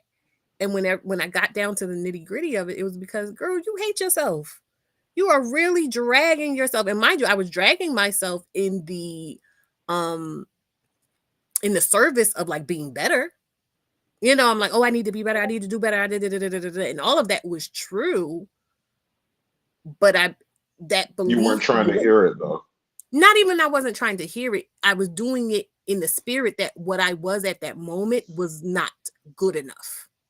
And that doesn't work because somebody Yeah. said it earlier, like, if I'm not nothing, what's the point? You're never going to turn poop into a diamond. But if I'm Why are already a y'all letting diamond, Chica hate on me in the Actually, I'm a mod. I can block her. Hold on. if I want, I can polish myself, I can refine myself into a better diamond if I'm already a diamond, but I can't turn poop into a diamond. Oh no, I mean, to Summer's point, compassion, and I personally think you can critique someone and have some compassion in it, right? Like Yeah, that. correct. I think that's all. Correct me if I'm wrong, Vitamin. I think that's all you're saying. At least I know that's what I'm Yeah, saying. it's not about like, oh, never give critique, but it's really about, again, humbling yourself and asking yourself, okay, is this warranted right now? Like, first of all, what is my connection to this? Well, Am I I will really, say to relational databases point, they said you not being good enough is not the same as you being nothing, but why would your mom tell you you're not good enough? She right? might as And the well thing, tell you you're nothing. Yeah. and that's what I think people are missing. Yes, not being good enough and having room to grow is something distinctly different from what I'm talking about. But what I'm saying is, we're not inside of other people. And what I think is being missed at in a lot of these cases, when stuff is really going bad with someone, it's Mhm. fair to assume that they might be in that space where they don't think much of themselves, because why else would they be letting these things happen to them? So making that assumption that, oh, well, I'm coming to you as someone who you clearly want to be better, and I'm talking to you in this way, when really what they need is way deeper. They need to get out of a hole first. And you don't Yeah, really have the patience to help them out that hole. I would like to say, because we talked about it last night and I was kind of on that girl's ass, honestly. I actually feel like I went too hard on her. I actually feel bad because it's like I don't think she deserved that. Well, and I also Because want to what be do you clear. mean? What do you mean I'm having? What do you mean where I'm good enough to have sex with for almost a year, but you don't care about me being homeless? That's crazy. And like we can talk about That's that, but I actually want kind to of be funny. clear, like this live was not specifically about that subject or whatever, but yeah, we can talk about that. Yes, I agree with that. Like I feel like there's so much in this idea that the implications of the ways we're relating to people and what it is we expect them to think about themselves and um how we expect them to conceptualize themselves, right? And that not and that disconnect from, like I said, those implications of what that means, or even just the implications of where they might be at with it. Because like someone said, improving yourself, striving to improve yourself is not the same as thinking you're a lost cause. But again, if we really think about it and be real with it, like for someone to stoop to some of these levels of situations they're in, wouldn't it kind of make sense to think they might on some level think they're a lost cause, or they don't think they're at a level where they wouldn't be going through something like that? Well, also, there's a difference between your mom making you feel like you're not good enough and her saying you can do better. Those are two different things. Like she's like, "Oh no, you can do better. You can go even further than you already are." Is different than like, "Oh, you're not good enough." Though if she makes you feel like you're not good enough, or your dad makes you feel like you're not, your parents, period, that's completely different than them Yeah, thinking you could do I agree. better. Yeah, Yeah. yeah. I can push you and to your potential and beyond. But if I don't even set you up for you to even acknowledge on your own that you have potential, it's kind of, Yeah. Like, Okay, yeah. one One thing I second. could never say about, oh, go ahead. I want to address someone. First of all, welcome Rational Database. I've never seen you before, so welcome. This is new. I am extending a courtesy of responding to your comments, but just letting you know, like this is a emotion centric place, and I don't mean that to say in terms of like we don't deal with facts or rationality. However, I'm someone who believes that emotions have their place and their purpose, and I'm more into the work of harnessing those emotions to get to the deeper truths that we need to be able to deal factually and rationally. So there's that. uh so let's see what she Wait, said. but what do they mean? Sometimes you are not good enough. I'll get to that, That's but let me address that's. this first. Go ahead. Diamonds and coals are both composed of carbon, but the atomic arrangements are distinct. Um, okay. Like, yes, they are distinct. To me, I interpret that as meaning they are two different things. And yes, that was my point. Sometimes you aren't good enough. You are not good enough. Sometimes you are not good enough to what though? You know what I mean? Inherently, are Yeah, you not, like like, are you not good no, enough to walk the earth? Are you not good enough to exist? Are you not good no, enough to deserve to have compassion or feel what you're feeling or just exist in no, your own because the mind? thing, Like, go ahead, I'm Kitty. sorry. No, the thing is, some people aren't good enough. Like some people are actually terrible people. But like for your mom to make you, we were talking about your mother making you feel like you're not good enough. Like if your own mother makes you feel like you're not good enough, that's kind of a problem. Well, yes, but why We're is not that? talking about But what? Jeffrey But no, Dahmer but wait a minute. But why is it that your own mother making you feel like you're not good enough is a problem? because that's your, she's supposed to be your safe space. I don't know Exactly. about y'all, but yeah, my mom is my safe Your space. mom For is real. your mother's treatment, and your father's, your parent, your primary caregivers. Oh, I don't Their fuck with my treatment father, of you but still, is your yeah. primary wiring of what you deserve in the world. Everything that you learn intrinsically, because you don't have language, because you cannot communicate outside of very rudimentary means, and the needs that are met by that communication are very basic and primal. So, how your parents, how your caregivers treat you is how you are wired to interact with the world and understand your place in the world. Does that make sense to you? It makes complete sense to me. I don't get why. I don't get why the response to the conversation was sometimes you're not good enough. Well, I feel like that person just came in, and when we're talking about this idea of like people, it Oh, maybe they didn't catch automatically the. people Okay. jump to, well, what do people deserve? And people just want to, skate by and this and that and the other. And like, yeah, we can talk about that, but I'm getting into the weeds. I'm getting to the root kind of, this is level up single mom. This is about mothers. This is about, you know, primary internal wiring here. I'm trying to help people like unpack and unwind those knots that are our psyches. And so when we're talking about being good enough or not good enough, in my 30s, when I was able to trace back this idea or this habit I had of minimizing my experience in all the interactions I was having with people, where I was showing up and things were happening that I didn't want to happen, or my needs weren't being met, and I wasn't demanding my needs were met, and I traced it back to this internal dialogue that I would have, like knee jerk dialogue, that I go, oh, it's not that big of a deal. Oh, nobody's thinking about me, so I shouldn't even expect anything. And then I recognized how I was playing into that. And then I said, oh, fuck no.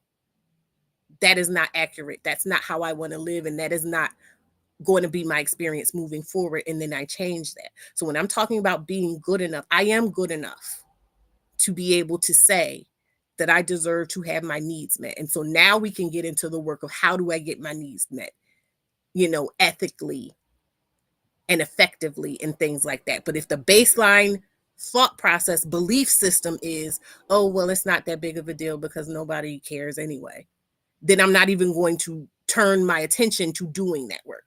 So to sit and say to someone who is in that space where I was in, oh, well, why aren't you moving in this way that is demanding this? Or why aren't you moving in this way where you're serving yourself better?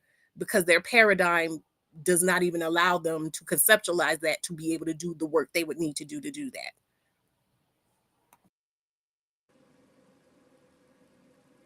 Yeah.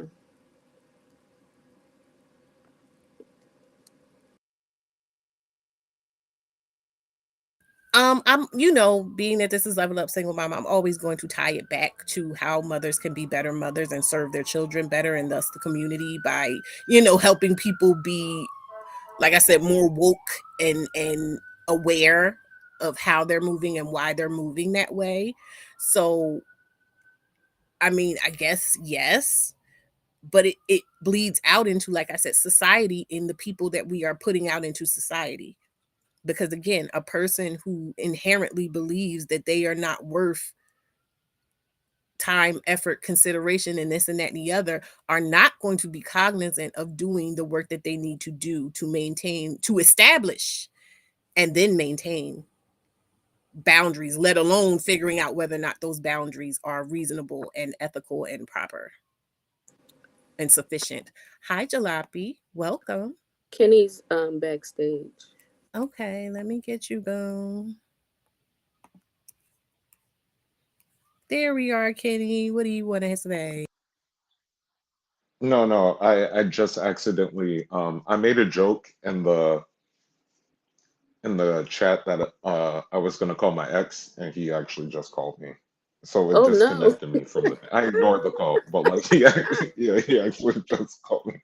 So that's all I didn't have anything to say. I didn't leave on purpose. I took off. Okay. I just Can say, I go mean, I ahead. know we're just to kind of tie it back into the title. I mean, let me say this. I know I have said things and made comments from a place of not necessarily privilege and like because I have maybe the experience or the wisdom. I have said like, oh, that person like that was stupid or that didn't make sense. Da, da, da, da. Not even take into account that how do I know if that person has that wherewithal or experience to know that that wasn't a smart decision, specifically when we are seeing young girls kind of traverse, young women traverse through relationships, and me being on, you know, years or decades older than someone, because I may have been through it or I may have read about it or what have you. However, I gained my experience. It's easier for me to be like, yeah, that's not smart, or yeah, that's dumb. But that's because I know and I have the experience and the wisdom. Not everybody has that. So I think kind of giving younger people the grace, like, woo child, like that, let's see how we can course correct this. Like, all right, you made your choice or you made a decision, but how can we help you make better decisions going forward? I think that's kind of what we were But I talking mean, about, right? oh, sorry, you Right, weren't. man? Or where you were trying to get to, essentially. Yeah, so being that there are other people that came in like literally right after I played the TikTok, I'm going to replay this TikTok so that we can kind of get on the same page about where I'm coming from, my framework in within this time. Wait, Vitamin, can you, before you, can I ask you and Two L's a Mhm. question? It's Is it a reflection on mothers that your children make mistakes just like you did when you were young? Because to me, that doesn't reflect on you as a parent. Yeah, but it feels that way, and the way Like they're society treats yeah, it. teenagers are yeah. I don't think that's a reflection on your mother if you make a mistake or you do something stupid. You could have had the best mother in the world and you could have still like robbed a bank or something. You know Yeah, what I mean? Like yeah. Well, I'm not understanding. when it comes to Invincible Summer, yes, bingo. That's fundamentally yes.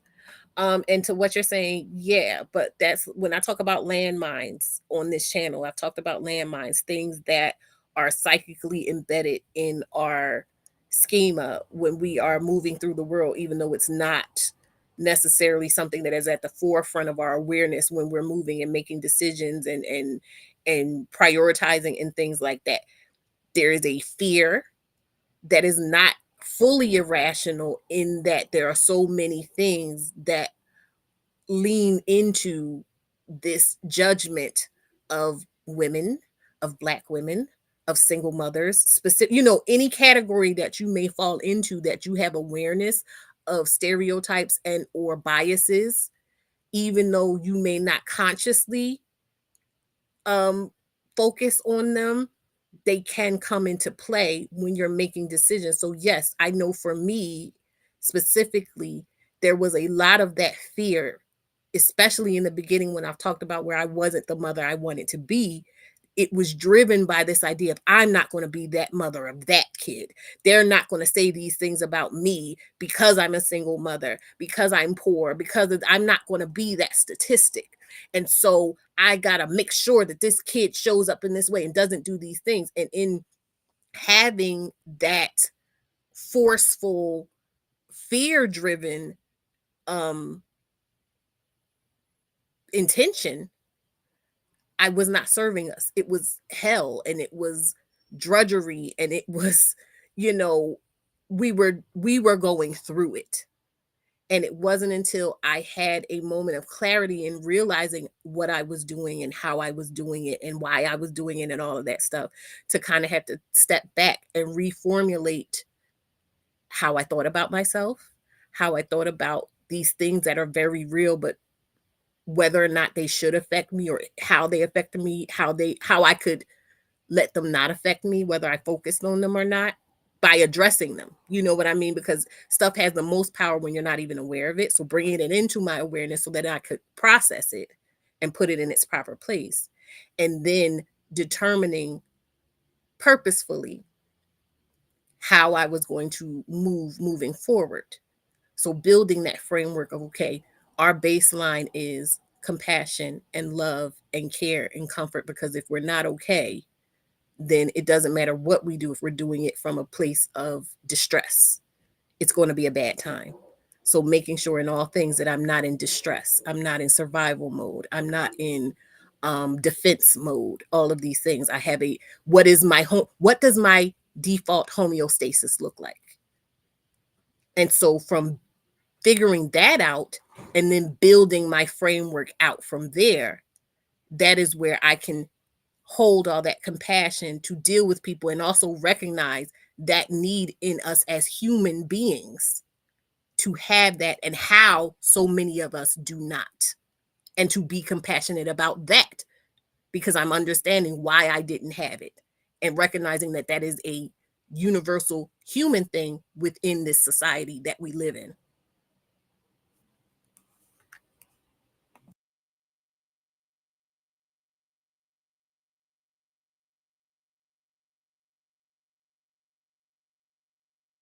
Invisible Summer says, when you bring problems to other people, isn't the understanding that you're now funneling your schema through this? Yes. And so so that's where it shifts slightly when a person brings something to social media, which is also why I was speaking about it earlier. I am hesitant to come to social media. Like, I'm not coming to social media with my problems. I'm just not doing that, because I recognize, that you are opening yourself Yeah, up to that. because now you're making your Yeah, problems my but problems. I'm Now I'm talking about in scrolling and terms of I'm seeing also what how you're I talking talk about. about things when I'm Yeah. talking about other people's problems and stuff like that. So that's why I'm very slow about just jumping on and espousing my thoughts without processing them to a degree where I feel ethically it is appropriate. So it's not that I'm saying that you owe it to people to just be a dumping ground or a yes man or um resource or something. I'm not saying that. What I'm saying is that when someone is going through something, sometimes just someone going through something near us makes us uncomfortable to a point where we feel like they owe it to us to get it together. Well, I mean, I get what you're saying. They don't owe it to us to get it together. But like, we're not gonna pretend like we're not judging, right? But that's what I'm saying. But Like why are your you brought it to judgments? social Why should media. your judgments be their problem? On top of, clearly they need stuff. Well, no, no, listen. I watch and I judge people. I don't comment. I don't bother them or anything. But I will watch and I'll be like, this is some messy ass shit. Ooh, excuse me.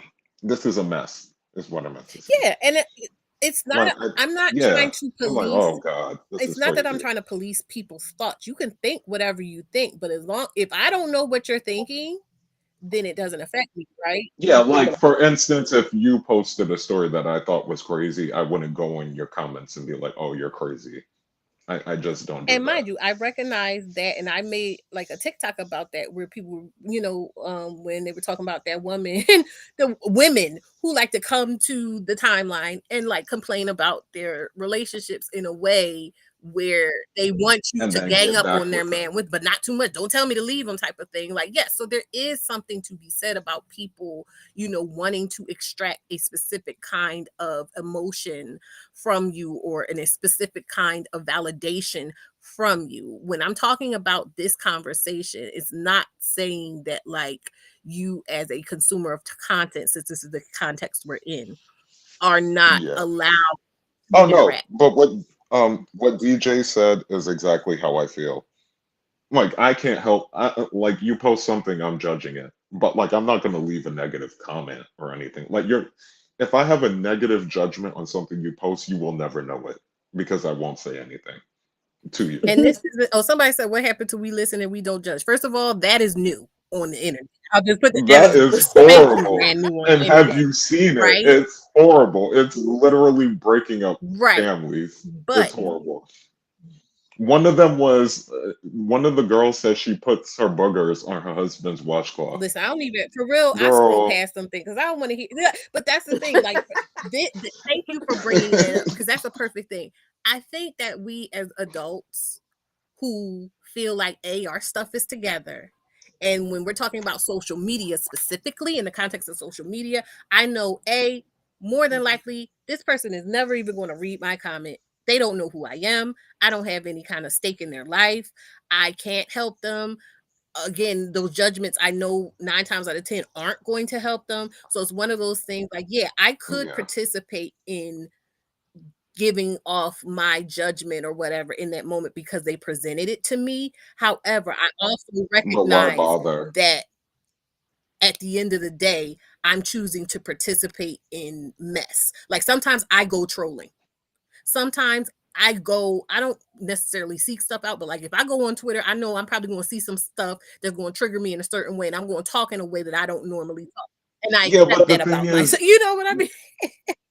but also the thing is, Twitter is a little different because on Twitter you can just like the comment that is being messy. You can, but sometimes I go You know further. what I mean? Sometimes Like, I'm going to drag this person, and not necessarily because I'm dragging them because, oh, you know, your shoes was ugly or your hair was ugly. Like it's usually somebody that's saying something nasty to a group of people or about a group of people that I care about. And I'm oh no, yeah, advocating. then I, all I gloves are consider off. myself Yeah, then advocating yeah, for, right? But I'm saying in terms of those things yeah. where like somebody is sharing a messy situation and they're being vulnerable as opposed to being haughty about it. Because some people will bring their stuff to the timeline and they're saying something that they should be embarrassed about, but really they think they're dragging you. Like that's a whole nother thing too. You know what I mean? But if somebody's coming and saying like I No, went I through know this what you mean. thing and I'm a little embarrassed about it or I'm mad about it or whatever, and they're not dragging anybody, they're just venting, and I go, "Girl, you stupid." Like what? Okay. But let I me feel like, oh, oh, go sorry. ahead. In fact, give me a second because I actually need to use the little girls' room. So y'all talk amongst yourselves. I'll be right back. I was just, I feel, well, What were you saying, Kamala? I was saying that because I know we were talking about giving advice, right? Again, you can offer advice, cool. The person doesn't necessarily have to take your advice into consideration. Do we all want people to take our advice into consideration and to listen to it? Yeah, we do. I mean, I would be disingenuous if I said I didn't want someone who, especially someone who I care about, to really take my advice or wisdom into consideration and apply it, right? But Yeah, because that's they fair. don't, doesn't now mean like, like off with you, you don't know how to listen type of thing. Like I don't have to be that way with them. And I don't know why they're not But taking the my advice into consideration. Maybe they don't feel it, they need it. And that's okay. But I'm not giving it for them specifically to, you must do what I say. It's just not what I'm, if right. I'm giving you the advice, it's just because I care and not I've seen this or I've been through this, so I'm just offering you something that I feel like will be helpful. But if you don't feel like it's helpful to you, then okay. I don't, yeah. Okay, I'm back. So let's see what they're saying. Most things on social media are not even idiosyncratic or unique that judgment is even reasonable or sustainable. Often it is extraction and the matter becomes material, the human ceases to exist. Yes. Yes.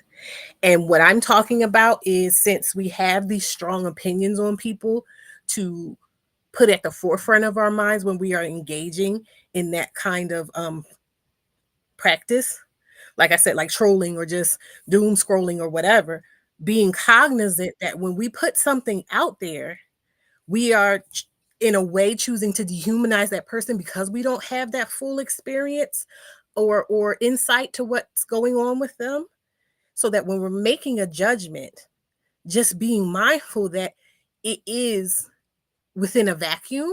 It lives within a vacuum, and so for that reason it kind of doesn't really have too much credence. It's not to be taken seriously, but like when we talk about these things, we are very attached to the validity of them. Isn't he called back? We're very attached to, this idea of them Yeah, being my bad. valid or correct or what, you know what I mean? And I'm saying like just being cognizant of that. And I for forgot me, what Kamala was saying. She was saying something. I was trying to respond, and literally, as soon as I started responding, my phone started oh, ringing. okay. First of I all, don't know. Kamala, not Kamala. Thank you. Boop. Wait, is Kamala? Oh no! Yes. Now I don't know if you're messing with me or if that's actually No, the that's way really to how you say pronounce her name, though, for real. Kamala. Kamala. Mm. Kamala. Okay. Kamala. Like a Kamala. comma. I thought I said Kamala.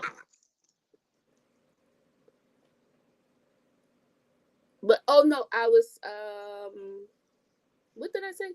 Oh, about giving advice. It's just, and I believe you said it as well, Vitamin, like not being so onerous of that person, and they must take your advice and they must listen, even though that is like, if you're deciding to offer it, you do want someone to take it.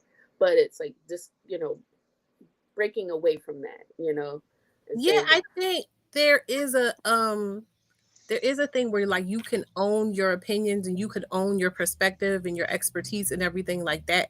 But I feel like I'm seeing a level of authority with which people speak that gives me pause. Yeah, because what oh if yeah, I literally just wanted to vent to the internet and tell my story? Like, what if I literally was just venting? I don't need your advice. I was just talking into the wind and I decided to talk into my iPhone. I mean, well, this is the thing, and because we were having a thing going back and forth about stuff that's been happening on social media, Mhm. where does that line begin and end with? Oh, I'm just talking my ish, and it's not really about nothing. Why are you taking it so serious? And the level to which people know, because I do think in this day and age, at this point where social media is as an industry, that a lot of people know, and they're farming for your engagement. And that's where I talk about like being triggered and being wired to getting triggered and just kind of not mindlessly participating in it. So that's circling back to when I started the live and talking about like my um disheartening, how I'm disheartened by the thought. And again, it doesn't mean it's true, but my perception that women who I'm primarily targeting with what I feel like I have to offer that aren't seeing it or whatever is because they're more attuned or more um they tap in more to that kind of trigger, being triggered, and where I don't want to be a trigger because of the nature of the kind of care I'm trying to give. It doesn't require being triggered, or I don't feel like it's ethical to try to trigger you to trick you into doing so. You know what I mean? Because that goes back to this idea of who do I think I No, am it to makes sense. decide for you. It makes sense. You So want to it's like be a I safe space. You don't want to I be want to be a doing safe space, and I scandalous. Yeah, through and I get through what I you're want saying. to be a safe space, and I want people to choose what it is that I have to offer. And not because I'm like, oh, you need to choose me over other people, but because I think it will be good for you. And I would hope that you would want what it is that I'm trying to provide to you for yourself from that point of knowing that you deserve it or feeling like you deserve it. Because, we can say inherently nobody deserves anything, yada, yada, yada. But I want people to feel like they deserve it. I want to be surrounded by people who feel like they deserve the highest good. right. Kamala. Wait, did I really pronounce it differently? I thought I said Kamala. Oh, I said Kamala. Okay, I see the difference. I see it. I'll All look right. into that, Summer. Thank you. Please tag me in the Discord if you would be so kind to do so if you have a moment so that I don't forget it and like not be able to go back to it. But yeah, I think this is a good time to circle back to that TikTok that some people that came in after I played it didn't see, so they can kind of get where we are, the framework of what I'm talking about and where I'm coming from with it. Okay.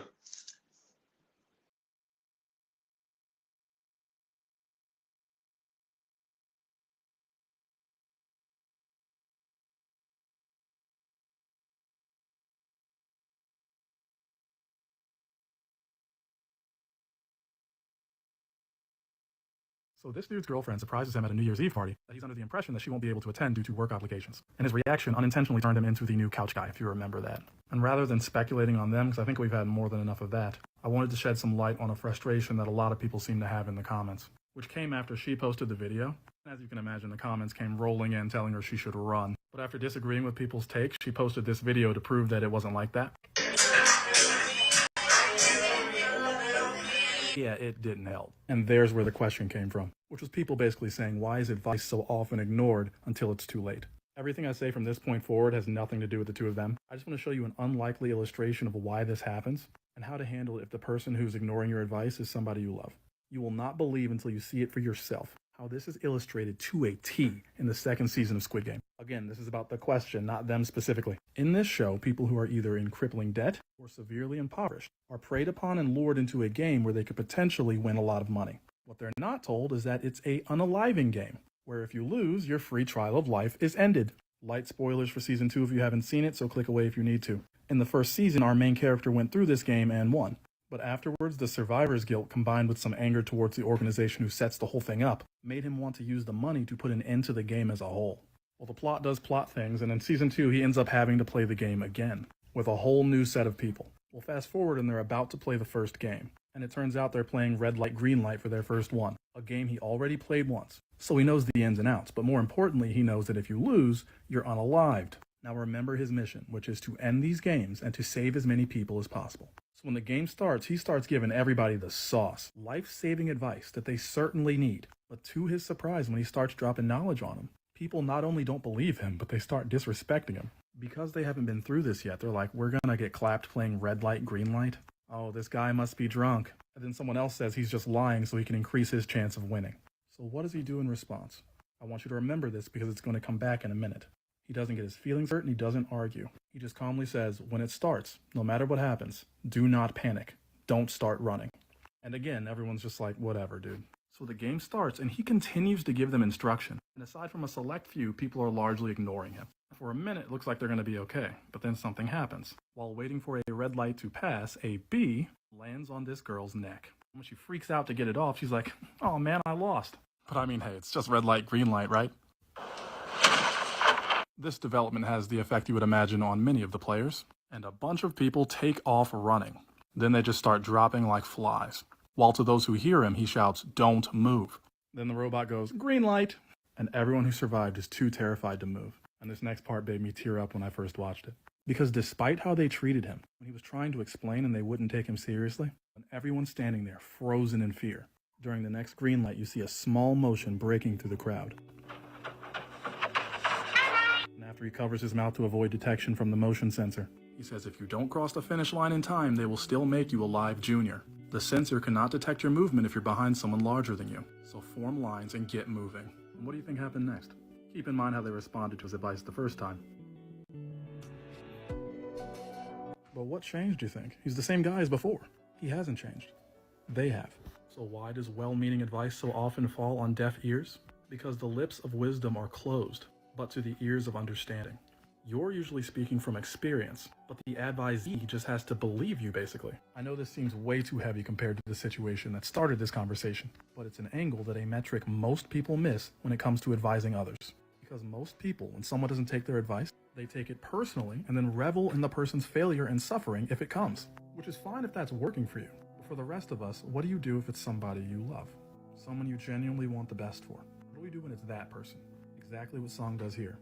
He initially gives them the advice when they need it, but when it's ignored or shrugged off, he doesn't take it personally. He doesn't waste time arguing, he just gives them the advice they need and lets reality proceed. Then once they hit the wall and things fall apart, then when they're in the pits, without ridicule, he steps forward and offers them advice again, this time speaking to the ears of understanding. My little brother asks me for advice all the time, and as a teenager, he often does not take it. And more than once, he's asked me, how did you know that was going to happen? And I tell him, because I did the same thing. Then he'll be like, why didn't you try harder to stop me then? Because not all advice is designed to stop you from making the mistake. Some advice is to hasten the learning process when you do. Most of all the wisdom I hold dear came from my most painful mistakes. Why would I rob you of that? A common thing I tell him every time he asks me for advice, I'll give him my take, then I'll say, but do what you want. I'll love you either way. When stepping into the role of a mentor or an advisor, you've got to understand that them not listening is a normal part of the process. And that your job with non-life-threatening things is simply to place the answer within their reach, to make them aware. But know that you can't force understanding, because that's an inner process. If you really want to help people by giving them advice, give it freely, without any expectation of outcome. This removes a huge burden from both of you, and gives that person you love the permission to fail freely, which will later become the foundation of their wisdom. And as for the girl at the start of this video, well, I hope the situation is not what many of us think it to be. If it ends up being the case, I hope people won't go out of their way to make her feel dumb for it. The very reason most of us are so sensitive to red flags because at one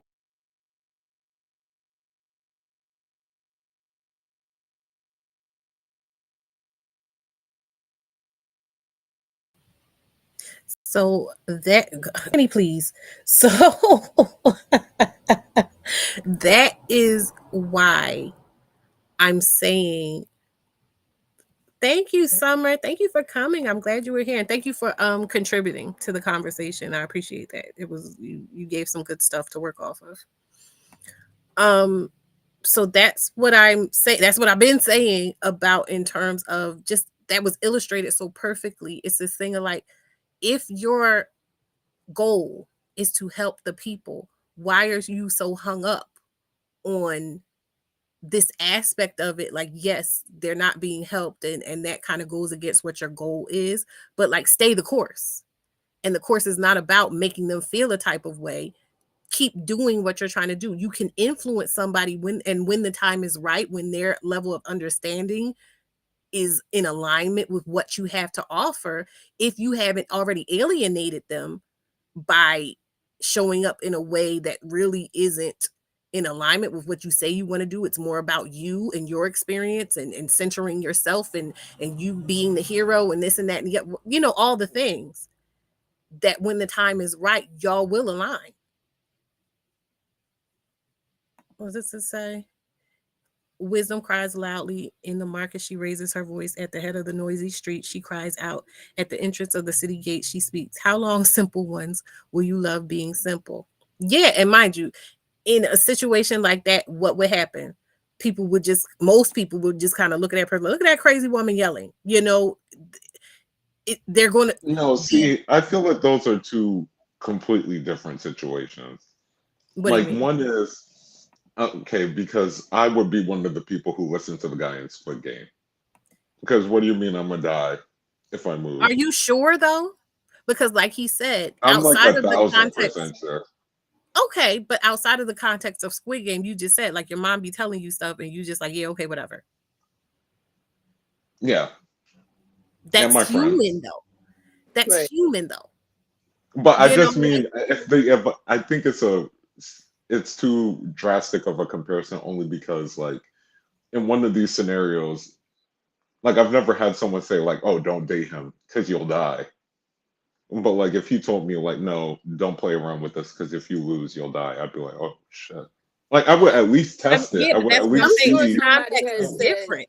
don't date this person because there's something that they see that you may not see, right? I'm sure you've heard of like Yeah, for sometimes sure. being too close to a situation, you don't really get the full perspective rather than someone who's sort of, further back from it, not tethered to it, not, they don't have any sort of investment in a way. So they're able to Mhm. see like the full and clear picture. Yeah, and I guess I see the compare. I see the analogy. I just feel like those are two complete. Because in one I would listen, and the other one I just yeah, wouldn't but now here we're probably. going to get into why you wouldn't listen, because at the end of the day, what it is you think you're going to get as far as like a positive out of that situation is clearer to you, or it's, you get what I'm saying? Like, you're like, oh, I don't see how the danger is bigger than what it is I think I'm getting out of this situation. I want the experience of dealing with this person. He's sexy to me. He's fun, this and that and the other. Oh, my feelings might get hurt. Well, I already know that. This thing that I want from this situation is clearer to me. I want to live is a really clear, concrete. You get what I'm saying? Yeah, no, I get what you're saying. But And I feel like what DJ said. She said, "If the man is fine, leave me alone." That's exactly how I yeah, feel. but I'm saying recognize that for what it is, though. You get what that is, your clear objective and your priority in that situation. And what I'm saying in these other situations, just like they explain, those people's understandings of what was going on, like we've seen or we know about Squid Game and what happens in that situation preemptively. That's why I said, I mean, you sure? If you're going in completely blind, you don't know what's going on. I Really being actually before this video, I've never seen Squid Game, and I did not know they died on that show.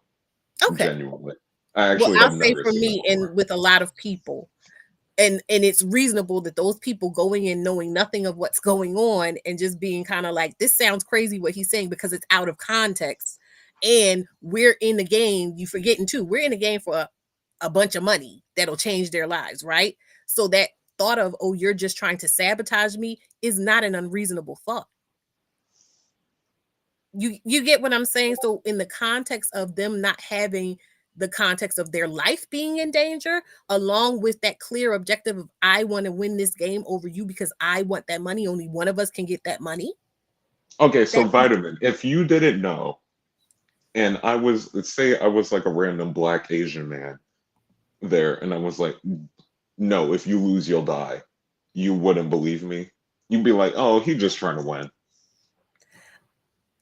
I, being the type of person I am, I definitely would take it into consideration. I wouldn't just Right. completely dismiss it.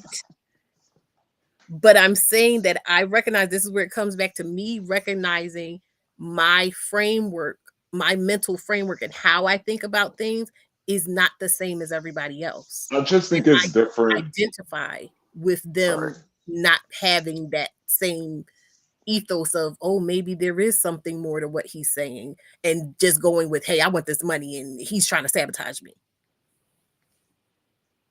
Yeah, no, the thing is, that's Kenny, what are I'm you saying. That makes more sense.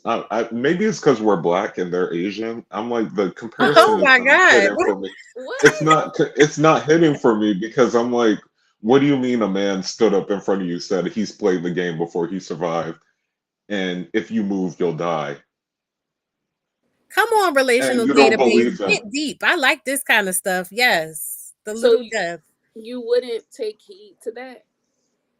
Yeah, Specifically I in would. the I realm said I of said I would not move a muscle until I'm waiting for someone else to move so I can see if they actually die. okay. Yeah, Chica you're a says she's not rando. You believing. don't know Okay. me. And like I said, the context, this is what I know in the Okay. situation. I'm here to win a contest in which I'm going to get this amount of money. I got all these other people here with me, and only one of us can get the money. That's number one. Number two is, why would you, with that context that I know for a fact, why would you try to help me win this game that only one of us, you get what I'm saying? Because he's a good person. Why Not would I, why would a good person, because they don't know his backstory, they don't know he played it already, he's trying to save our lives, they know you here just like me, they told us we was going to get some money and only one of us can win that money. I just think you should test it. I think I'm you not shouldn't be saying the you're first. wrong, and I'm not saying Yeah. that I wouldn't, but I'm saying most people, based off of what they would know in that context, in that situation, would do what most people did in that situation, which is be like, wait a minute, what? And then when they saw in practice what was happening and recognized that what he was saying was both true and wise, then they literally fell in line. but another thing is, because they know that the money goes to like a sole survivor, if you will. They should know who What he is. No, but what benefit is it to him to keep them alive? The benefit would be for all of them to die right then and there, and then he could just pop up. Exactly. So I Yes. think that's where I kind of give. I mean, in that context, text Why would he specifically. be trying to save my life if he was really trying to sabotage me? He would, You if don't anything, know. he That's should. what I'm saying. You don't know that No, he's but if actually trying to anything, save he your should life have been until you yelling. see. He should have been like, "Oh, you can all run on the green light or something," and then they would just all die. Because the Like, thing it doesn't is, make any sense. because it could have been the opposite. The game hadn't started yet at first. The game hadn't started yet. So he could be They don't know telling what you red light, run green now light and stay is. still. Chrissy said, Kitty, please. No, because they don't know what red light, green light is. I'm confused. I'm Yeah, but he's confused. not the rule maker of the Kenny rules. is taking it very literally. Child, this is I am. I'm sorry. Oh, you know, reckless. I'm gonna go. You know Baby, what? I'm gonna go please. on mute. Do more analysis. I'm sorry, because I I am. mean, It's beyond me. I'm like, this is too serious. This isn't making any sense to me. It's not in my spirit to not listen to the man telling me I'm not gonna. I can tell you when I You move, listen you're to gonna die. randos is when I read reviews on places to eat and places to go. I'm sorry, I'm gonna go with a rando that I don't. Well, first I'm gonna see like what kind of critiques or reviews that you give. But yeah, nah. If you told me that that burger or or that establishment is dirty, I'm gonna take your word for it. I'm not even gonna go and get the experience to find out like that Yeah, that and I review feel was. like we're getting away from the general understand. Do you agree at the overarching point that it once you actually see what is happening, that you are better equipped to make a decision than just trying to instinctively make a choice to take a risk Mhm. to trust this Oh, you person mean like blindly? by, do you mean are they low key helping her by commenting and being like, get away from him, he's gonna do something terrible to you? Because she had to I'm sneak gonna up at I'm work and I'm the going back TikTok. to the Squid Game reference, but yes, in a situation where somebody gives you some advice or a directive or something, and they say it's to help you, and you only know what you know, which is your desires within the situation, the information that you were already given prior to entering the situation, and they're speaking from a perspective that you have not reached yet, so you can't really decide, you can't really figure out A, if what they're saying is even relevant, and then B, if it's true yet. I feel like it would be better for me personally if we use the wife having to sneak up at the coworker party or whatever it was. Okay, in Because what that way? that makes no, only because I'm telling you 100% I'm believing the Asian man, like Who off was rip the Asian man? from Squid Game. Oh, okay. Yeah, So I'm believing him off rip, so it's hard for me to use that situation. But like, if you're telling me like, oh, has anyone ever tried to warn you about one of your exes, and then you found out exactly why they tried to warn you, like that, I can relate to. But the Asian yeah, man, me and him is standing 10 toes down until the end of the game. okay. Well, when it comes to that situation, like I said, it's all about at the end of the day, both with her and with you, your priorities your priority is clear. You want the experience of that person. You want to feel whatever it is that one feels being in a relationship with another person, with that particular person at that time. So you're incentivized to lean towards doing that regardless of what people are saying, because you don't have their viewpoint.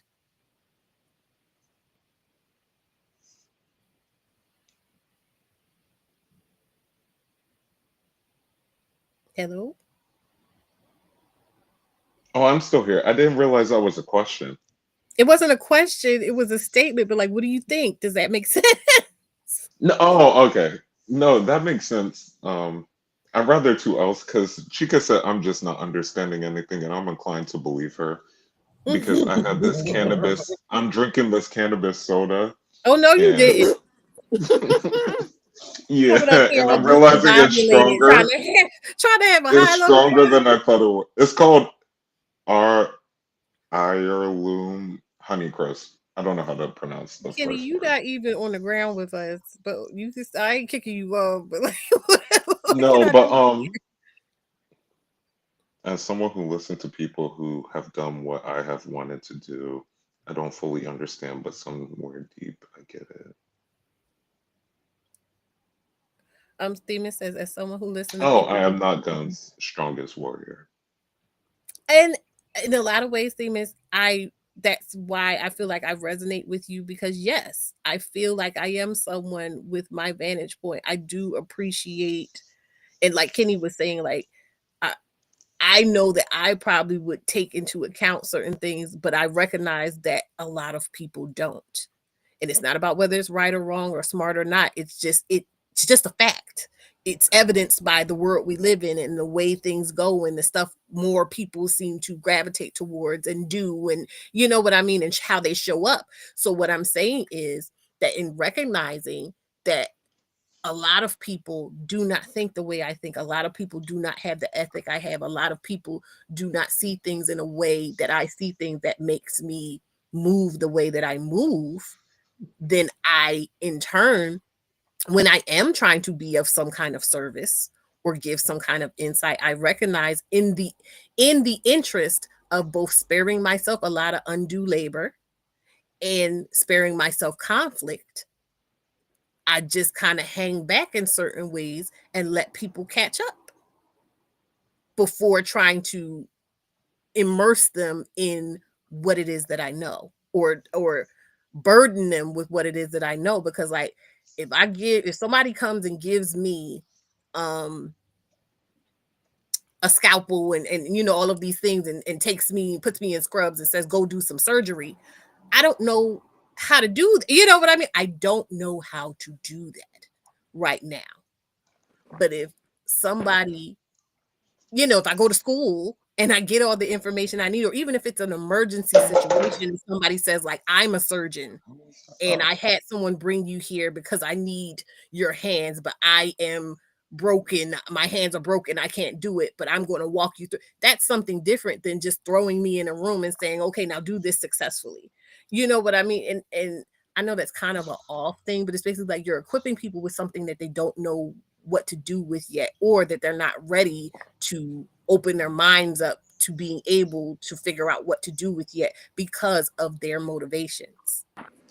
And someone not taking your advice or what have you, or heeding to your wisdom, is of no consequence to you. Honestly, that is all them and their decision. Yeah, you should never take offense to someone not taking your advice. Yeah. Yeah, And that's also, that's why I said this. That's why the TikTok analogy wasn't working for me. I realize it because in one situation, I'm completely ignoring your advice, 1000%. Oh, that's your man. Like, I don't know about him. I'm deaf. I don't hear you. But on the other situation, I'm like, he's like, oh, you're gonna die. I'm like, oh, okay. well, I'm the thing is, No, I he think it's a was. lot simpler when we're talking about stuff like people wanting to have romantic or sexual relationships too, because it's clear when people say, "Oh yeah, I want to do what I want to do. I want to have sex. I want that pleasure. I want to experience it." Yada yada yada. Like, what's the big deal? But I'm over here yelling, "Hey, you can get hurt in this particular type of way that normally people don't think about because it really is kind of weird and wild when you think about it to even get there from where you are." You know what I mean? So I can't. What do I look like getting mad at you in recognizing that when I was there, I wanted to go Yeah, because I was do. like, I was like, you could literally yell that out of a.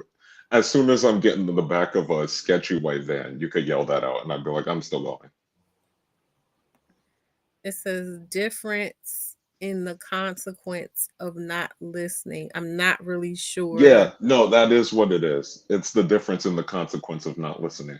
Like, oh, I don't know if you should date him. He seems like an asshole. That's like, I'm okay. I'm okay with a bad breakup. And But if you exactly, said, and you get to if you decide that. date him, if you no, but if you said if you date him, you will pass away, I would be like, oh, wait a minute, because that's a completely different thing. And I want to go back. It is of no consequence to you unless it directly impacts you. Because there's that side of it too. That if you're That's advising true. someone and your advice or your wisdom is like, "Hey, this doesn't only impact you, but it impacts me or others," then yeah, them not heeding does impact you if you are involved. But if you're not involved, then Now, yeah. here's where it can get a little messy, right? Or not even a little messy. It gets messy in practice and in life.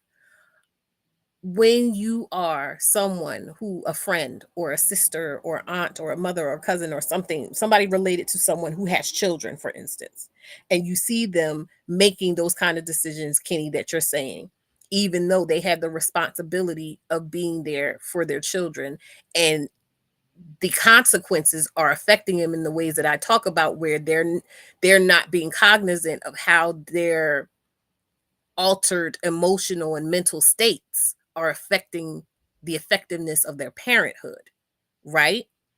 And so, in that sense, there is that incentive of like, I'm trying to help your child by telling you those things, and the stakes are higher.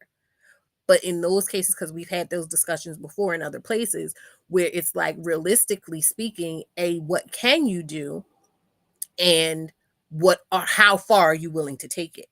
Like, are you willing to go down to the courthouse and get custody? You know what I mean? Like, how far are you willing to take it? Whereas you're willing to upset this person in this instance in the meantime, and then further alter their state so that when they go back to their children and you're not there, their children are getting the brunt of how they feel about how you interacted with them.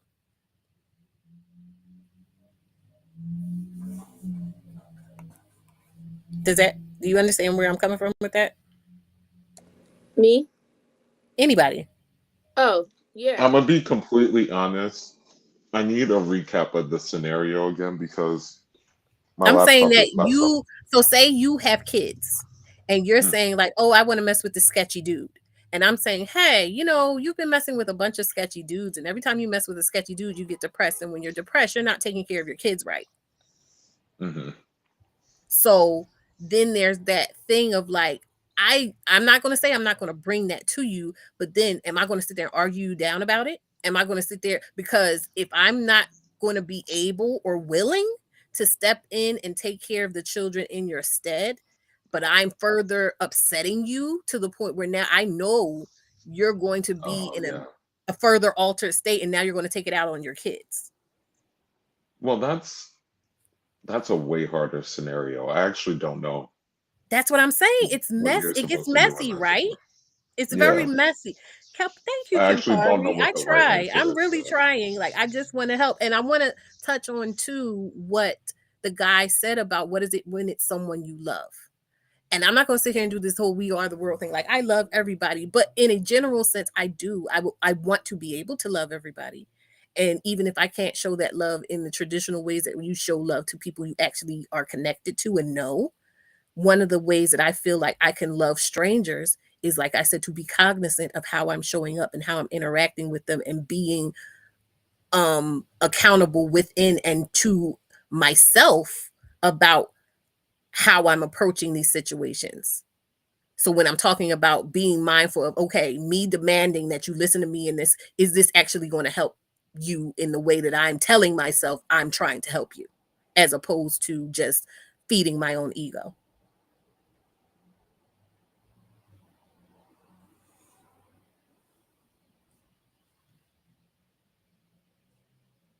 We together on that? Oh, I was Kitty, my God. I was talking. No, no, I was listening. I actually was responding, but I didn't realize my mic was on mute. But no, yeah, yeah, it's different. Like, and also, is the advice coming from a place of judgment? Yeah, I mean, and the thing is, when truthfully and honestly, the judgment thing, because what I'm talking about is people being accountable in the moment in the ways that they're expecting people to be accountable. If you are looking for people to be cognizant and intentional about all these teeny microscopic nuanced aspects of any given moment and situation, are you doing that right now? And the way to check yourself in that moment and see if you're doing that is doing this thing of checking yourself. Okay, is how I'm engaging in this situation feeding my ego or feeding this goal that I've told myself I have of helping this person, the way I'm approaching it? Well, I don't like where you're going with this because I actually like to gossip. I, like I like no, I I plead like I guilty. Well, to be yeah, I'm fair, like I'm not talking about gossip. I'm talking about interaction with the person right oh, now. when you're Like, actually gossip is a interacting with them. different No, thing. no, I wouldn't gossip about that. But it almost feels like, oh, if we don't understand everything of the story, we shouldn't judge. And I'm like, It's more so I don't feel like we should burden other people with our expectation and our viewpoint in a moment where, if they're in trouble, if you feel like they're in some type of trouble, then I think it's fair. I go so far as to say they're in crisis. And but so in also, crisis, I'm not going to expect you to be fully rational and to b just do what I want you to do because I want you to do it and it's the rational thing. You're not rational right now. And you don't know what I wait, know. are we talking about someone we know or we don't know? Uh, both, but like I said, No, right because now, if it's someone I actually know and I really feel like they're in crisis, that means it's really bad. And I'm gonna have to do something. Like I have to actually do something. right, But if I don't know you, then I don't care. you need to do something. But what I said earlier, where I said for me, I let it extend or expand beyond just somebody I know. My way of doing that, but like doing that in a more diluted way, is even when I'm interacting with, say, social media or something like that, being cognizant in the moment of checking myself and saying, okay, I'm about to engage in this. Am I engaging in a way that meets my ethic of being kind and making sure that I'm doing what I No, you think will would be. help the person? Well, I'm assuming you mean like if you were to do it over social media, yeah, you would be hypocritical for that. Yeah, if I just go in and, like I said, I'm not saying I don't still do that. Like sometimes I'm just gonna get my shit off and it is what it is, depending on what the Yeah, situation yeah. is. Maybe one But time you see such a stupid comment on the internet, you just have to respond and you're like, yeah, fine, but in that I'll respond moment, to this. I'm gonna own, like for instance, okay, remember when I showed y'all when that lady was talking crazy to people because she told her business in a particular kind of way and she started cussing everybody out, and I, instead of me going, girl, you stupid, this and that, the other, blah blah blah, I simply asked her, hey, had you considered that you could have told this another way so that people wouldn't have gotten that connotation from it? You get what I'm saying? Like I'm commenting, I'm interacting, but it wasn't the same as if I would have been like, you just a dumb pick me, and you know. No, that is different. Yeah, and I'm not Although, saying I do it every single time. Like I want to be clear. Sometimes I yeah, I just was want about to to say, do what what I want to about your do and I say what I messy want to say, depending comments? on what it is. But I'm saying, like, I feel like that's something we all should try to practice more. Yeah, I Yeah, I think don't. that's I'm what not really a Kenny big commenter. Oh, go Kenny's ahead, kind Tuel. of Sorry. struggling with is just like not deifying, but because you have arrived, right? Vitamin, and you are aware and you're practicing this. I guess he's like deifying you, like you don't have moments when you don't follow exactly what you know or practice what you preach, essentially. No, I I'm not. Well, no, that's no, See, I no. wasn't That's not. saying that because of him. I was saying that just to be clear and maybe to cover my bases and letting you know, like you might see a comment of mine that look a little wild here and there. I'm still human, but this is something that I practice and I'm still working on, because even though I'm saying like I'm here and other people aren't where I am, I know that I still have far to go, right? yeah, And that's something else Yeah. too that helps me to conceptualize the idea that those people being where they are and me being where I am doesn't necessarily make me better. And so therefore that helps me to kind of take a step back in terms of speaking authoritatively to people about how they should move on the wisdom and advice and expertise I'm trying to give them. yeah, I get it 100%. Yeah, Yeah, that makes sense to me. does it, Kenny? Yeah, she basically saying that she's like, you know I what? I'm not doing this. She's saying she's not going to judge you for being where she was in the past, basically, no matter what happens. Exactly, because yeah, guess what? Yeah, I am where they I are was to listening. somebody else that I'll probably meet later. And I yeah, wouldn't want them treating me like that. yeah, It all boils down to treat people how you want to you want people to treat you. What now, It's Kamala? What now, Kamala? like we I No, say mean, stuff Am like I that. saying it right? Kamala. Kamala, yeah, Kamala, Kamala. you're there, Kamala. you're coming along. Okay, yeah. And talking about I didn't understand. I heard every word. Oh my God. Sure. No, but see how that it's a simple statement that says treat other people the way you would want to be treated. But see how it's so complex Mm-hmm. and people can fall short of it easily because of not attributing these complex things that we experience or the specifics about these mundane actually things that we experience and how that connects. First of all, I want you to know relational database. I am so grateful that you are here because you're letting me know I'm doing something right because you're exactly the type of person that I want to come. I love these little tidbits you are bringing. Oh, it is Yeah, feeding me. I was actually starting to wonder. I was like, is that a bot? I'm Because not they no were talking bot. about I think they were talking about Socrates or something. Let me scroll down. Hold on. No, Yeah, no, there was a this comment is that someone who is it really was the like Platonic thinking. argument. No, this Yeah, is I someone was who's like, thinking and wait is a minute. clearly like well read and like the what Very I'm saying, like intelligent. Yeah. I am hungry for this kind of Ooh. intellect All right, and Kamala, we're not doing good enough. We got to pack it up. no, shut up.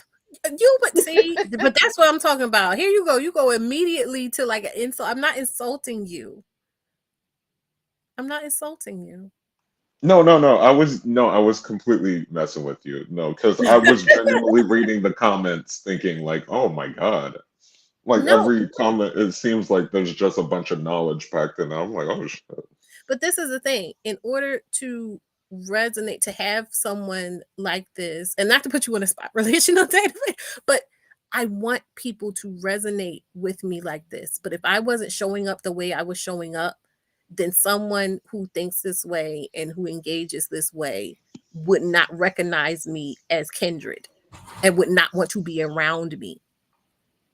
You get what I'm saying? And if we're talking about Yeah. helping people, the idea is ultimately, I think that we expect that we see them as greater, right? But if we're getting down to these low level interactions of, oh, well, I need to shame you and I need to browbeat you and this and that and the other, you're not where you want them to be. How do we get to here from there?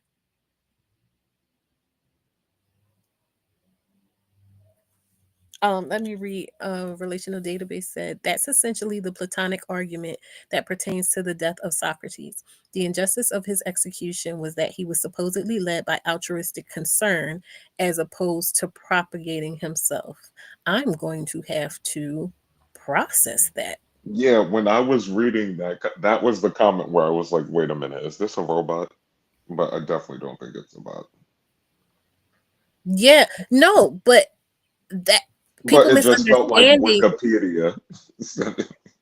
that's something else too though, like people misunderstanding you again because of your um their inability to conceptualize things from your vantage point.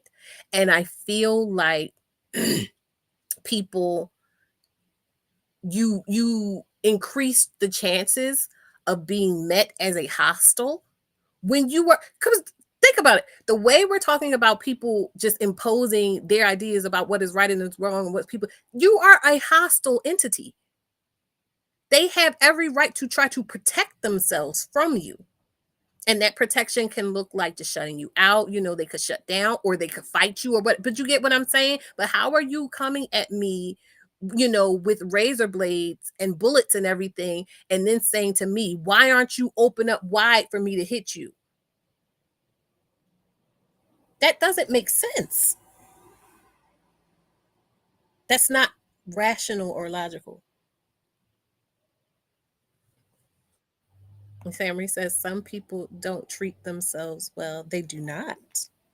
They don't. And that's what I was saying earlier. Like I've come to reckon in trying to move this way and in moving this way, I've recognized instead of looking at it as an insult, I can look at it as compassion because I'm recognizing, having been there myself, that if they're talking to me like that, or if they're talking to other people like that, more than likely they talk to themselves like that.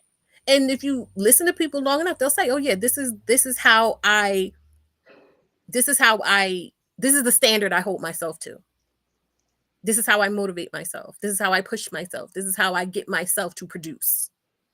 And like that is, I'm not here to say it's right or wrong in terms of what you do to yourself, but again, it's giving people the opportunity, if they didn't know that it was possible to do it another way, if they want to do it another way, or even if you just show them again by influence, by just embodying this thing and them looking at you and saying, whoa, you know what, that person is so calm, or that person is so put together, or whatever, I want to be like that, and giving them the opportunity to come closer and learn from you. and maybe even ask you questions and ask you for your input and ask you for your advice, as opposed to, I'm going to make you do it, and now y'all both fighting. Who's being helped? Who is being helped? Helping people think critically and question social norm structures is a threat to the elite. Exactly. Because the way I'm talking about it, does that feel like the fighting that we see, the infighting, the leftists against the Republicans and this and that and the other? Everybody's fighting. But if everybody's coming together and reaching out hands and accepting things from people and giving things to people, and nobody feels like there's a competition and nobody feels like they're elect, what would happen? We would become a unit.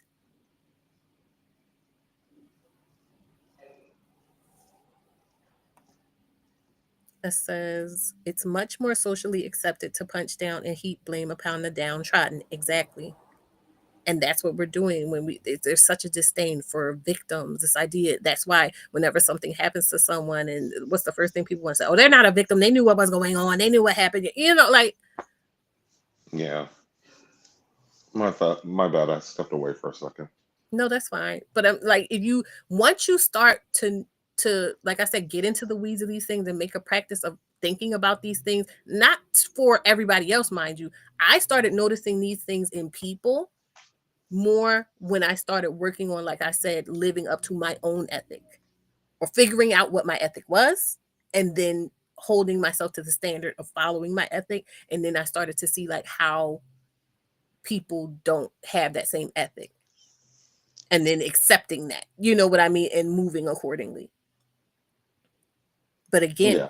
I say I have compassion for them because that required of me, even if it's temporarily. And a lot of those things, I don't know if it's temporarily. It may be for the rest of my life. And when I made the decisions, I made it reckoning with it could be for the rest of my life, to give up the desire and pursuit of certain things, because it's more of an if thing. If I can't have that without also having this ethic that means so much to me and feels so natural, inherent to me, then it's not meant for me and I'm willing to give it up. Some people are not willing to give it up.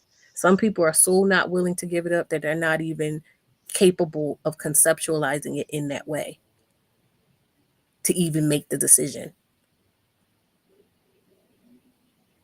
And I have compassion for that.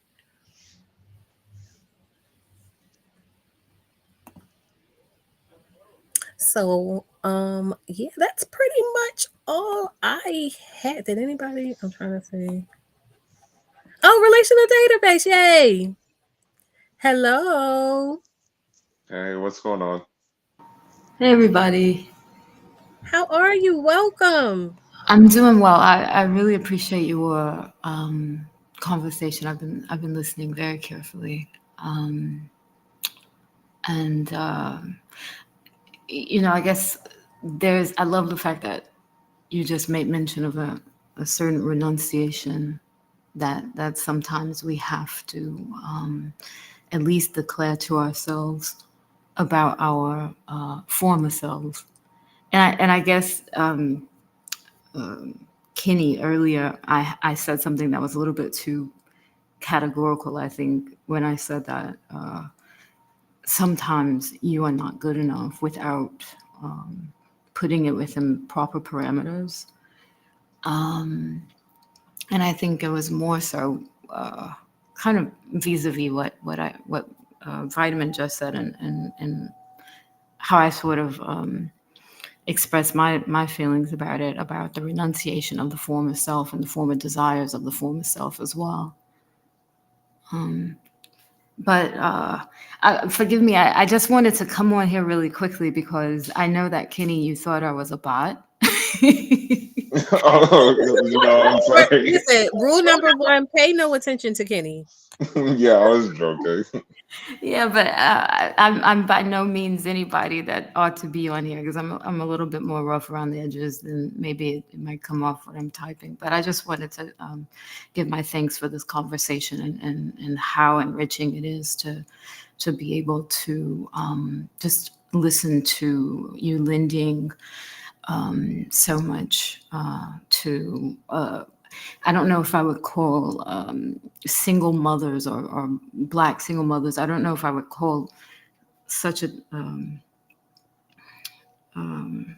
I don't know if I would call that a community, but that experience is it's something I think a lot of the time individuals that haven't been allowed to talk to each other enough, um, it's always kind of like hurled into something much larger, something so macro that the relationships that Black single mothers have with each other is something that seems to have been um, decimated. 100%, and I think that's very accurate. Um, because we haven't really been able to be a community outside of having to defend ourselves, for existing in this experience. And that's what I want to change, because I've said before on this platform, like I am building this space to be a space where single mothers and Black women as a whole can come and put down that armor. Because even within this conversation, I hope I'm illustrating the ways that that armor is built and the necessity of that armor in how people are just interacting with each other in a general sense, just even trying to date or enjoy sex, or things like that. There's so much that is built into the fabric of how we relate as societal partners that says, oh no, yeah, it's normal for you to have this wall up, and if you don't have this wall up, well, we're going to drag you, so make sure you keep that and that's not community. That's not community. And how are we expected to raise functional children in that environment?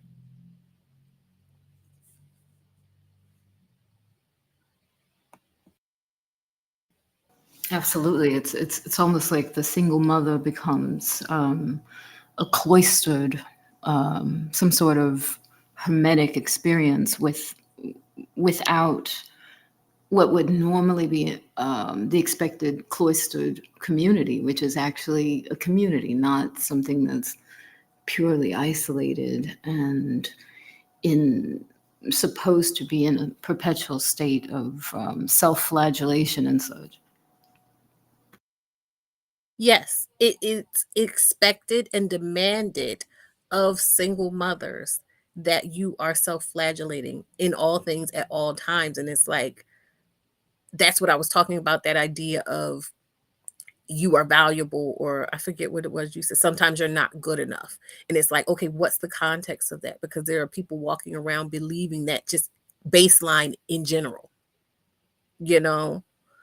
Two L's. Oh, thank you for coming up. I really appreciate you helping me fill the space and adding to the conversation. You were like integral to this conversation. All of you have been, everybody in the chat and everything. So I appreciate you very much.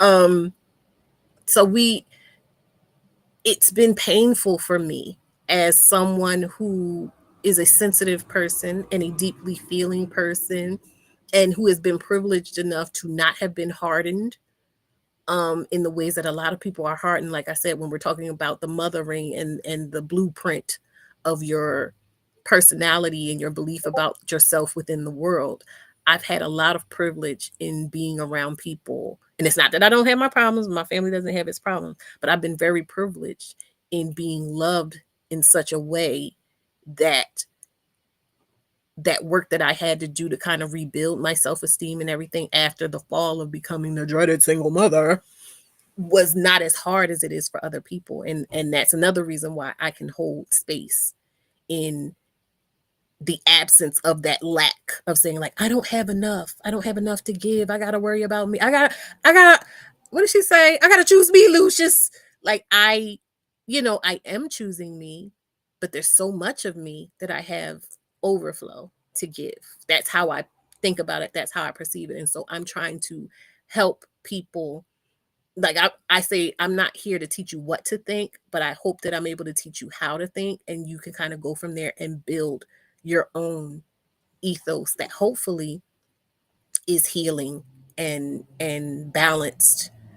And the more people that are like that, the better the world can be. Wait, what you mean trying to teach me how to think? You know what? I'm gonna go back on mute. Kitty.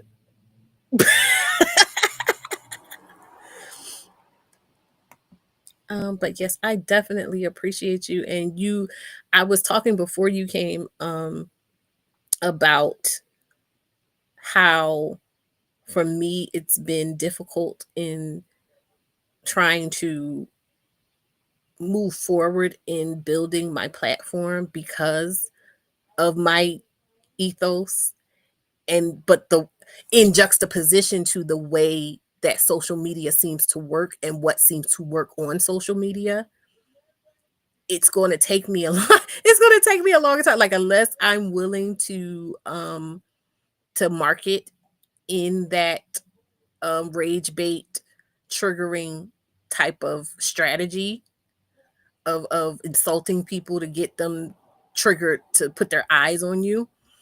um I feel kind of stagnated because I'm not making as much content. I'm not doing as much. And sometimes it makes me feel like I'm doing it not for nothing, because I treasure every single person that comes here, or like everybody that's here aside from you and maybe like one other person that had popped up. I know these are people I know I'm in community with, right? But this idea of like, I want to I want to help the world. I want to change the world. I want to heal the world, but the world doesn't want what I have to offer. So I do grapple with that, but having someone like you show up and engage in the way you have definitely um given me a gift. And I want you to know that I appreciate you so much for it. Oh, the feeling is most mutual because, truth be told, when I saw the title of your video, I I didn't know what was going on. Right. I didn't know what was going on, and I was listening, and I just actually couldn't believe what was going on. If that be the paradox, I couldn't believe my ears what you were saying. I said, this is precisely what I wish could be heard more, by more, where I hope these conversations are I hope your conversations are heard. I am not gonna cry. I cry a lot, mind you, but yeah, thank you. Thank you so much for that. I that was my goal. When and mind you, I wrote a book. Like I started out writing a book about my wisdom from my experience of like trying to break free of a lot of mindsets that had me. I've spoken before about not being the mother I wanted to be. So that experience and that mindset and what I did to claw my way out of that to get to a baseline level to start doing that, ascending.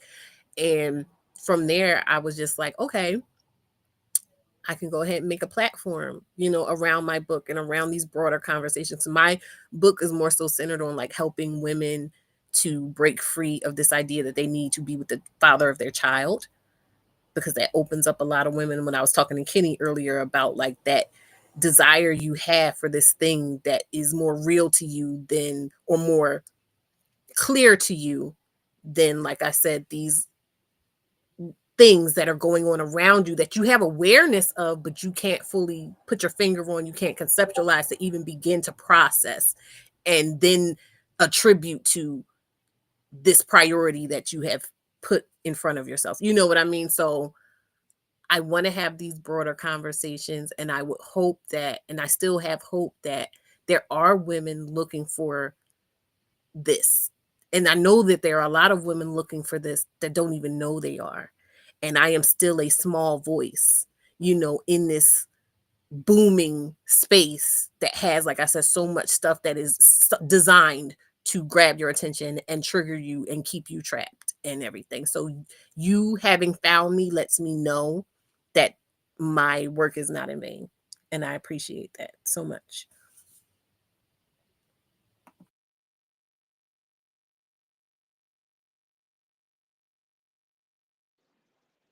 No, you're doing your thing, and we're definitely listening. And oh, I have to, being that the time has gone so fast, or not so fast, but the time has gone by. I didn't forget. I have a video that I'm working on, or wrote a script, and I kind of have to retool it because I feel like I have to like shoehorn some stuff about Wicked in there. It's not going. I'm gonna tell you right now, it's not going to be a lot of Wicked stuff because I did not watch the movie. I cannot watch the movie. It triggers me. Um, for a lot of reasons that I will explain, but because it's witches, I feel like I can kind of shoehorn it into there. But I feel like this live um ties into the overarching message of that script, which was about Agatha all along. So I will be getting that out before the end of the month. I literally just have to like retool a few things. Finally, I've been waiting for this video. I'm excited. No, I know. I know. I know. I know, but I believe in things like aligning. You know how we were talking about like sometimes advice and stuff don't hit right, and sometimes like things you plan to do don't hit right because it's not the right time. So I feel like this is the best way to like start the new year off fresh, and I feel like it'll be even more impactful with this extra added aspect of it, and me having breached this particular conversation with along with it as well. No, I feel you. You know, I didn't reach all my. I told you some of my goals for last year. I did not reach them. So you know, I'm not judging. Yeah, and you know what? And that's okay. That is okay. So with that, I really appreciate this. This feels like old times. Remember the last lives I was doing? I was like, nobody talks to me. Nobody's talking. It doesn't feel this one. It was giving. So I appreciate everybody. Thank you so much for the engagement. Thank you to Els and you, Kenny, and relational database. Thank you so much for coming. Thank you everybody for coming. Please remember Giving to love. voice podcast ASMR. I know that's Right, the right. podcast. Listen, because I literally woke up this morning and I was talking about things I was talking about, and I was like, I want to do a live about it, and I was not putting that pressure on myself to like do makeup and everything and hair, and then I still got to go get my daughter in a couple hours. You know what I mean? So I was like, if I try to do all of that, it's not Oh wait, done. no, I was what? No, you misunderstand me. I was talking about how relational database had a nice voice. Oh yeah, That's why yeah. I said podcast Listen, ASMR. Yeah, no, I wasn't talking about. child, because I be feeling like I sound like a Muppet. So yes, I No, love you sound that. good. You're But coming through yeah, very clear. You sound everybody. good. So All right, I'm gonna drop down. you go ahead and drop down. Like I See you, said, thank Kenny. you, Dallas. everybody. Bye. Bye. I'm going to go ahead and play the intro, outro, the new hot shit, and then we can get on out of here.